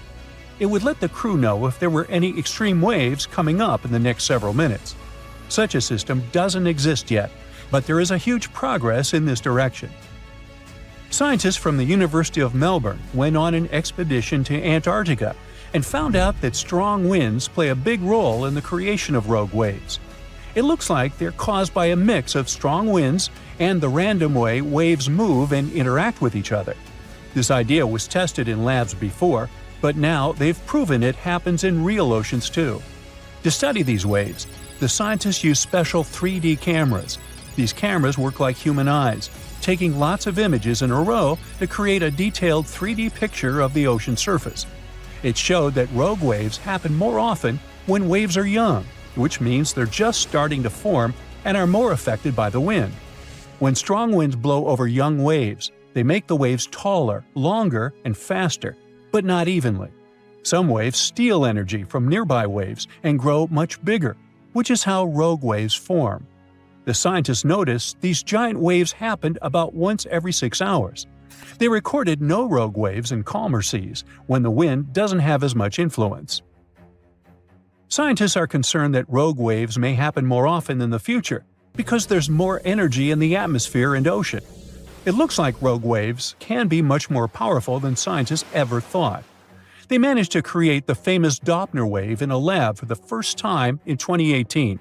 This helped them study these mysterious waves up close and showed that their secret is in how they form. We think of waves rolling gently on a beach, but the waves in this study happen in open water when waves from different directions meet. When waves come together from far apart directions, they push the water upward, creating what's called a partially standing wave or a cross wave. This can happen when 2 seas meet, or when wind directions suddenly change, like during a hurricane. The study found that the bigger the angle between the meeting waves, the taller the cross wave becomes. Normally, when a wave breaks, it forms a white foamy top, and that's where it stops growing. But if a wave is formed by water coming from many directions, it can keep growing even after breaking. These special waves can grow to be twice as steep while breaking, which is already much bigger than normal waves. And if you add up all the growth from waves coming together, they can become 4 times steeper than what anyone thought was possible. This discovery could change the way we build things, like wind turbines or oil platforms in the ocean, to make them safe. Right now, many designs don't fully account for these huge multi-directional waves. Now, they seem to have a lot of similarities, but rogue waves aren't the same as tsunamis. Tsunamis happen when there's a big shift in water, like an earthquake, volcanic eruption, or landslide. They mess with the entire water column. At sea, you might not even notice a tsunami cruising beneath you, but near the shore, as it hits shallow waters, those waves can shoot up to crazy heights. Rogue waves are formed at the surface level, although sometimes they can form deep below, and these are called rogue internal waves. Ocean waves can grow much bigger than we ever thought and be far more dangerous than we realized. People used to believe that waves only moved in two dimensions, just up and down, like when you draw them on paper. However, a recent study shows that waves are three-dimensional structures, able to move in different directions. This finding indicates that the ocean is more complex than we imagined, and today's ships, wind farms, oil rigs, and other structures near the coast might not be ready for what is coming. First things first, waves break. It might seem obvious, but the truth is that we don't fully understand how and why that happens and don't know all the steps involved. What we do know is that when waves break, they change shape and become steeper. To better understand this process, researchers initially assumed that waves were two-dimensional. This assumption was necessary because it made it easier to study waves, whether in theory or through computer simulations and experiments. But here's the thing. Saying that waves are two-dimensional doesn't really capture what ocean waves are like. When most people think about waves, they imagine typical, non-threatening waves you see at the beach. But the ones we're talking about here happen in open water and form when waves coming from all different directions meet up. This wild meeting occurs under certain conditions at the ocean, like in a spot where two seas meet, or when winds suddenly change direction, like during a hurricane. When waves from two different directions come together, it creates this three-dimensional wave. To test how these unique waves behave and how they could make the ocean more dangerous for us, two researchers built a special tank, like a giant swimming pool, measuring 82 feet wide and 6.5 feet deep. All around this tank, they installed 168 mechanical paddles. These paddles act like giant hands, pushing the water back and forth to create waves, just like you would if you moved your hand through water in a bathtub. Stop the video and go do that right now. No, wait, I'm kidding. Anyways, the paddles can generate waves of varied sizes and shapes. Plus, they absorb incoming waves so that they don't bounce around the pool and mess up the tests. Beneath the tank, they put 28 huge fans that push water across the tank to simulate ocean currents, mimicking how ocean water moves. Altogether, they circulate around 2,400,000 liters of water in the tank. All of this was done to create a kind of mini-ocean, controlled by some really cool technology. Great! Everything was set, and it was time to test. The experiment has shown us that three-dimensional waves can become twice as steep as two-dimensional waves before breaking. Let me explain. So, the normal waves you see on the beach break when they reach a very steep angle. They have a limit, a maximum steepness, if you will. When that limit is crossed, the wave breaks. So, what this study is telling us is that waves in the open ocean can get as much as 80% steeper than this limit before they start breaking. That also means they can get almost twice as high as normal waves before they start to break. But the researchers found something else that was interesting. Normally, when a wave breaks, it creates a white cap, that foamy part you see on top, and once it breaks, it's done. There's no going back. It's lost its energy. But when these multi-dimensional waves break, there is no white cap. They can only keep growing. That happens because the wave's energy isn't just concentrated in one direction, allowing waves to continue growing even after reaching the steepness limit when they're supposed to break. It's like these three-dimensional waves can redistribute energy and continue building up in the middle of the ocean. That means that together, these waves can grow 4 times steeper and larger than what we previously thought was possible. So, we are talking about bigger, massive waves that can suddenly appear in the middle of the ocean. It sounds scary to say the least. That's why, for our own safety, it's important to understand how this phenomenon occurs. Maybe buildings and homes along the beach aren't at such high risk from this.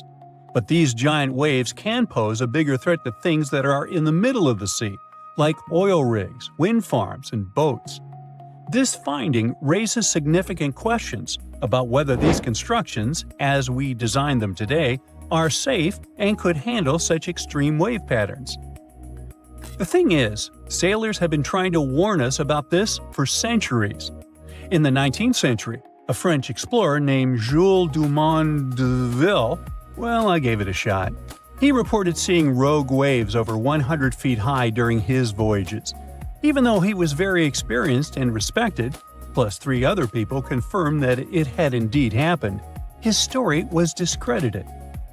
Like this account, all other stories about massive and wild waves in the middle of the ocean were dismissed as myths, just tales sailors told to make their adventures sound more exciting. Hey, don't we all? Scientists only started taking these reports seriously in 1995, when a rogue wave was finally measured for the first time.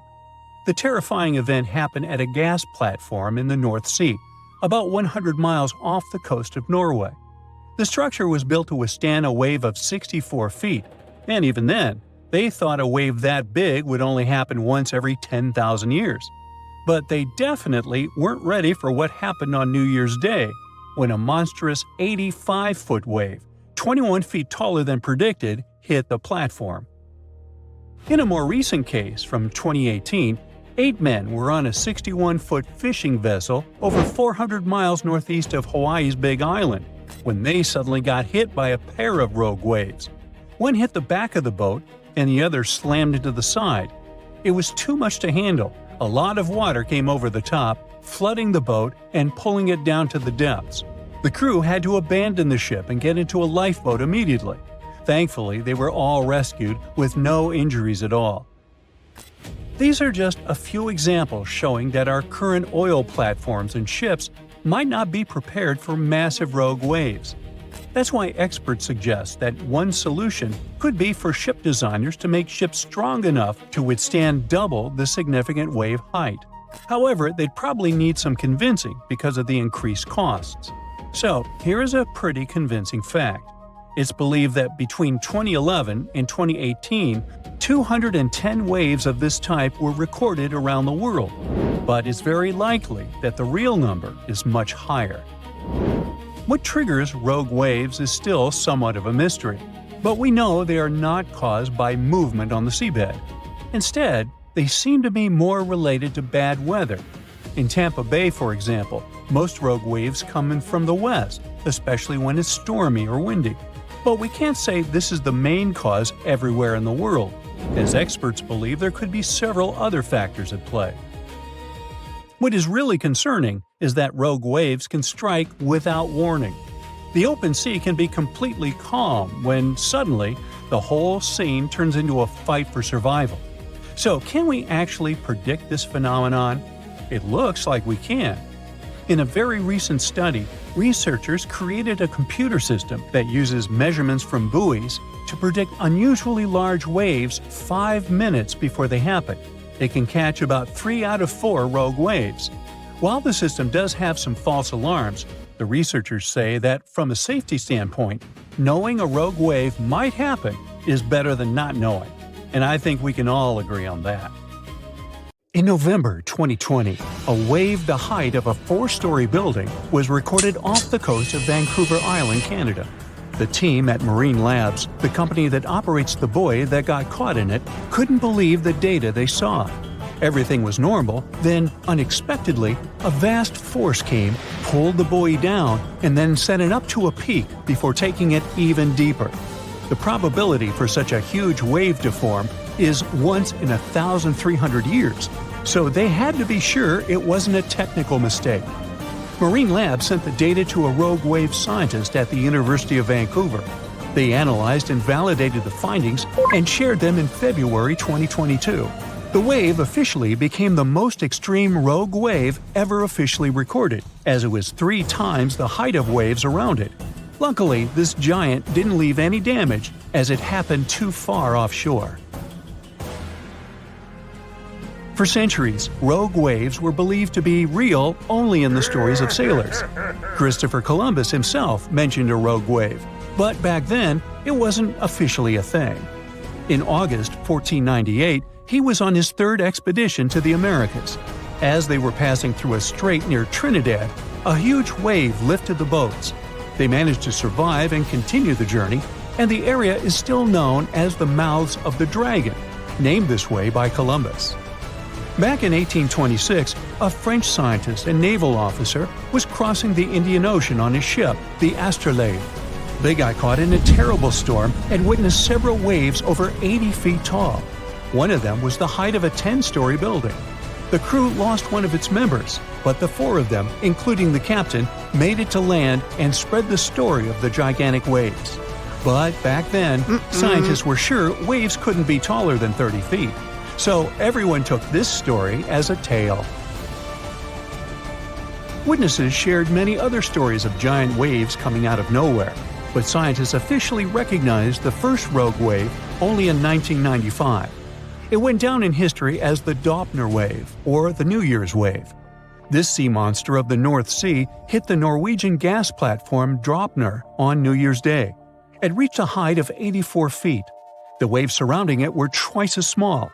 The rig was built to withstand waves up to 64 feet tall and had the most advanced sensors for its time. It became a sensation in the scientific world because it wasn't like any other type of wave they'd studied before. So they gave rogue waves an official definition. It's a wave more than twice as tall as others around it. These bad boys, also known as freak waves, monster waves, and episodic waves, can pop up lightning fast in a stormy sea or show up out of nowhere in calm waters. They have steep sides and a deep trough below, and look like a wall of water rising out of the sea. They're so intense that they can even swallow up rescue helicopters just trying to do their job. Rogue waves aren't the same as tsunamis. Tsunamis happen when there's a big shift in water, like an earthquake, volcanic eruption, or landslide. They mess with the entire water column. At sea, you might not even notice a tsunami cruising beneath you, but near the shore, as it hits shallow waters, those waves can shoot up to crazy heights. Rogue waves are formed at the surface level, although sometimes they can form deep below, and these are called rogue internal waves. Scientists and sailors singled out some statistics. Rogue waves more often form when wave trains run into fast ocean currents. The coast of South Africa is one good place for that. There are concerns that these water beasts may happen more often in the future because there's more energy in the atmosphere and ocean. It means larger and more frequent rogue waves and more ships lost at sea. Rogue waves aren't limited to oceans and can even occur in lakes. Lake Superior witnesses something that got the name Three Sisters.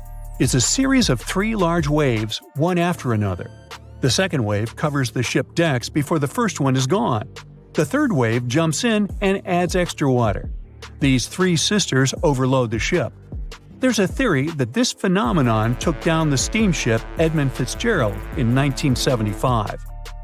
Rogue waves are also dangerous because they form rogue holes in the water. When the wave builds up, it draws in all the water around it. So, near the base, these holes can be very deep. If the bow or stern of a ship ends up in one, the ship can instantly sink. Some oceanographers believe that rogue waves are to blame for the disappearance of ships in the notorious Bermuda Triangle in the Atlantic Ocean. Storms from several directions converge in this mysterious area, so rogue waves are more likely to gain force here. And because they can reach a height of 100 feet, they can theoretically bring down an airplane, not just ships. There are two main theories trying to make sense of how rogue waves happen. First up, we've got the linear addition theory. Imagine waves cruising through the ocean at their own speeds. Now, when these waves cross paths, they team up and become stronger, cooking up a rogue wave. Then there's the nonlinear focusing theory. It says waves like to roll in groups, and when they spend time together, they share some energy. Sometimes, this energy exchange turns into a rogue wave. To predict the formation of these freaky waves, scientists would need an innovative radar system to keep a constant eye on the waves near a boat. They'd collect all the data and toss it into a fancy math model that paints a real-time picture of what the ocean surface looks like at that very moment. This model would need to do new calculations of the surface situation every 5 minutes. It would let the crew know if there were any extreme waves coming up in the next several minutes. Such a system doesn't exist yet, but as scientists measure more rogue waves, mathematicians may find a way to alert us of the upcoming rogue waves rising out of the water. Sometimes you can hear the term sneaker wave as a synonym for rogue waves, but oceanographers claim there's a difference. Rogue waves occur mostly in the ocean, and sneaker waves build up at the shore. They're also known as king waves and sleeper waves, and they roll up much faster than usual waves when they approach the beach. They always appear without warning after smaller waves and can be powerful. They can carry swimmers further away into the ocean. But the worst part is, they can also sweep you off your feet and into the water when you're casually strolling on a jetty or the beach, or on an outcropping nearby. Oregon State University researchers found that sneaker waves form in offshore storms that carry wind energy to the ocean surface. With all that energy, several waves unite and overlap into one beast that stands higher and goes further ashore than a regular wave. Another thing that makes them more dangerous is that, just like rogue waves, they're hard to predict. Fishers, surfers, and others who spend a lot of time by the water normally know when and what to escape when it comes to big waves. With sneaker waves, that logic doesn't work. There is no set time of the year when they're more active either, but putting together some data shows you're more likely to experience one of those somewhere between April and October, and the peak would be in October and November. Sneaker waves carry huge amounts of water, sand, and gravel. Those can fill up your shoes in a matter of seconds and sweep you off your feet if you're unlucky enough to be ashore at that moment. These sea monsters also have the power to move huge logs, which carries another hazard. The sea is kind of rough today. Nothing special, but still, you have that sinking feeling in your stomach. Call it a sense of foreboding. Something bad is going to happen, and then you hear terrified shouts. You turn around and see a giant wave, much higher than the one surrounding it. Is it a tsunami? That's true. When people think of frightening, destructive waves, tsunamis are the first thing to come to mind. But the one that is going to crash against your ship has a different nature. It's a rogue wave. Both tsunamis and rogue waves can lead to catastrophic consequences, but the difference lies in what causes these walls of water and where the destruction they bring about occurs. So, imagine a giant 60-foot-tall wave rolling over your ship. It's a miracle that the vessel doesn't sink. This massive wave, a rogue wave, seems to have appeared out of the blue, very suddenly and unexpectedly. But however mysterious, solitary, and ominous rogue waves may seem, they're actually not that rare. Now, imagine the average room in your house. The ceiling there is likely 8 feet high. A typical 2-story house is somewhere between 20 and 30 feet high. And the Statue of Liberty is 111 feet tall if we measure it from the toes to the top of the head. Now you have something to compare rogue waves with. The largest of such waves can reach a height of 50 to 90 feet. To be considered rogue, a wave must appear seemingly out of nowhere and be higher than other waves in the area. But how much higher is still under debate. Some experts think it should be at least twice as high as other large waves in the area, while others disagree. Rogue waves are also steeper than regular waves, which normally take the form of massive swells. This allows ships to maneuver up and down such waves, even when they're really high.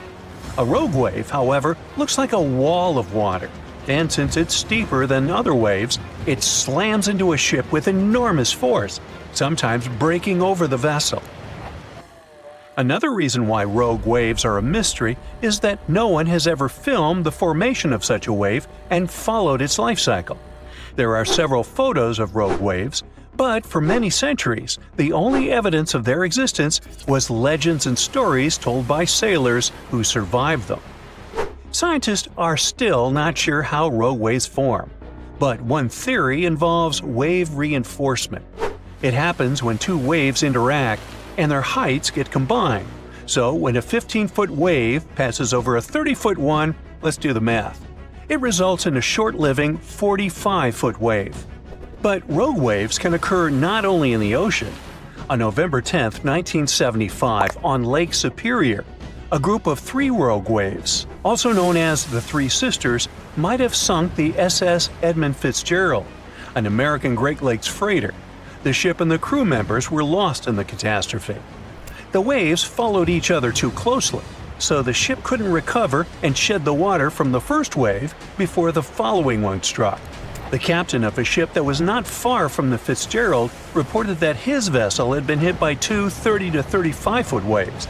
These waves, likely followed by a third one, then moved further in the direction of the Fitzgerald and might have caused the sinking. Now, let's wave bye-bye to that, and let's move on to tsunamis. It is an extremely dangerous natural disaster. It's very different from rogue waves. In most cases, a tsunami is caused by an underwater earthquake. Usually, when a tsunami is born, it's just a few feet high. But the closer it gets to the shore, the larger it grows. Soon it enters shallow waters and starts to slow down. The first tsunami wave crashes against the shore. Its top moves faster than the bottom, and that's what makes the wave so high and steep. The lowest point of the wave gets to dry land first. In the process, it creates a vacuum effect that pulls the water away from the coast, bearing the harbor and seafloor. Those who recognize this first sign of an approaching tsunami still have a chance to save their lives. 5 minutes later, an enormous wall of water hits the shore and wipes out everything in its way. But it's not just a single wave, there are many. This phenomenon is called a wave train. How fast this train is traveling depends not on how far it is from the source of the waves, but on the ocean depth. Tsunamis can move as fast as a jet plane in the middle of the ocean, but once they enter shallow waters, their speed drops. The first tsunami wave isn't usually the strongest, but lots of people don't know it and make the grave mistake that sometimes costs them their lives. After the first wave is gone, they relax and believe the danger is over. That's why the next waves, much bigger and more powerful, catch them off guard. Now sometimes a tsunami comes as a torrent of foaming water. At other times, it makes the sea withdraw, leaving behind stranded fish and overturned boats. Also, if you spot a slight rise in sea level, it might be the sign of an approaching tsunami. The incoming water is the first tsunami wave. The second one can be even larger, and it comes sometime later. You can also notice seawater bubbling, swirling, and creating bizarre patterns. It's another sure sign a tsunami is near. Repeated wave surges can also warn you about a tsunami. If you see unusual swells coming at regular intervals, it might be time to evacuate to high ground. Surprisingly, some of the largest tsunami waves in the world were caused by landslides. For example, a landslide in Lituya Bay in Alaska formed a megawave, one of the largest ever recorded. Its height was 1,720 feet. The mega tsunami surged over the headland, washing away trees, plants, and soil down to bedrock. The wave reached more than half the height of the Burj Khalifa, the tallest construction in the world. When a third of the East Molokai volcano in Hawaii caved in and collapsed into the Pacific Ocean, it triggered a tsunami the size of one of the tallest buildings in the world, Shanghai Tower. The wave was around 2,000 feet high. Another bizarre and dangerous ocean phenomenon is square waves. They appear when two different wave patterns crash into each other at 90 degrees. It often happens near peninsulas or land where two different seas or oceans meet. This phenomenon does kind of look spectacular, but only if you're watching it from the shore. Don't even think about getting in the water to play with such waves. Cross currents in that spot can easily pull even a skilled swimmer under the water. Square waves have caused many shipping accidents over the years, too. And if you see wild, choppy waves carrying ocean debris and seaweed, stay out of the water, too. It can be a sign of a strong rip current. That can carry you far away into the ocean. And now, let me tell you about a much larger, I would even say planet-wide phenomenon called Rossby waves. There are two kinds of such waves, oceanic and atmospheric. But since we're talking about ocean waves, yeah. Slow-moving Rossby waves are totally different from ocean surface waves. They don't look like those waves that break along the shore. No, Rossby waves are giant movements of the ocean stretching horizontally across the planet. They can span hundreds of miles in a western direction and are so massive they can change the climate conditions of our planet. They contribute to high tides and even flooding in some areas all over the world. The movement of Rossby waves are complicated and depend on the location. For example, in the Pacific, waves that are closer to the equator take from a few months to a year to travel across the ocean. At the same time, waves further away from the equator often need more than 10 years to make this journey. So, as it goes by, be sure to wave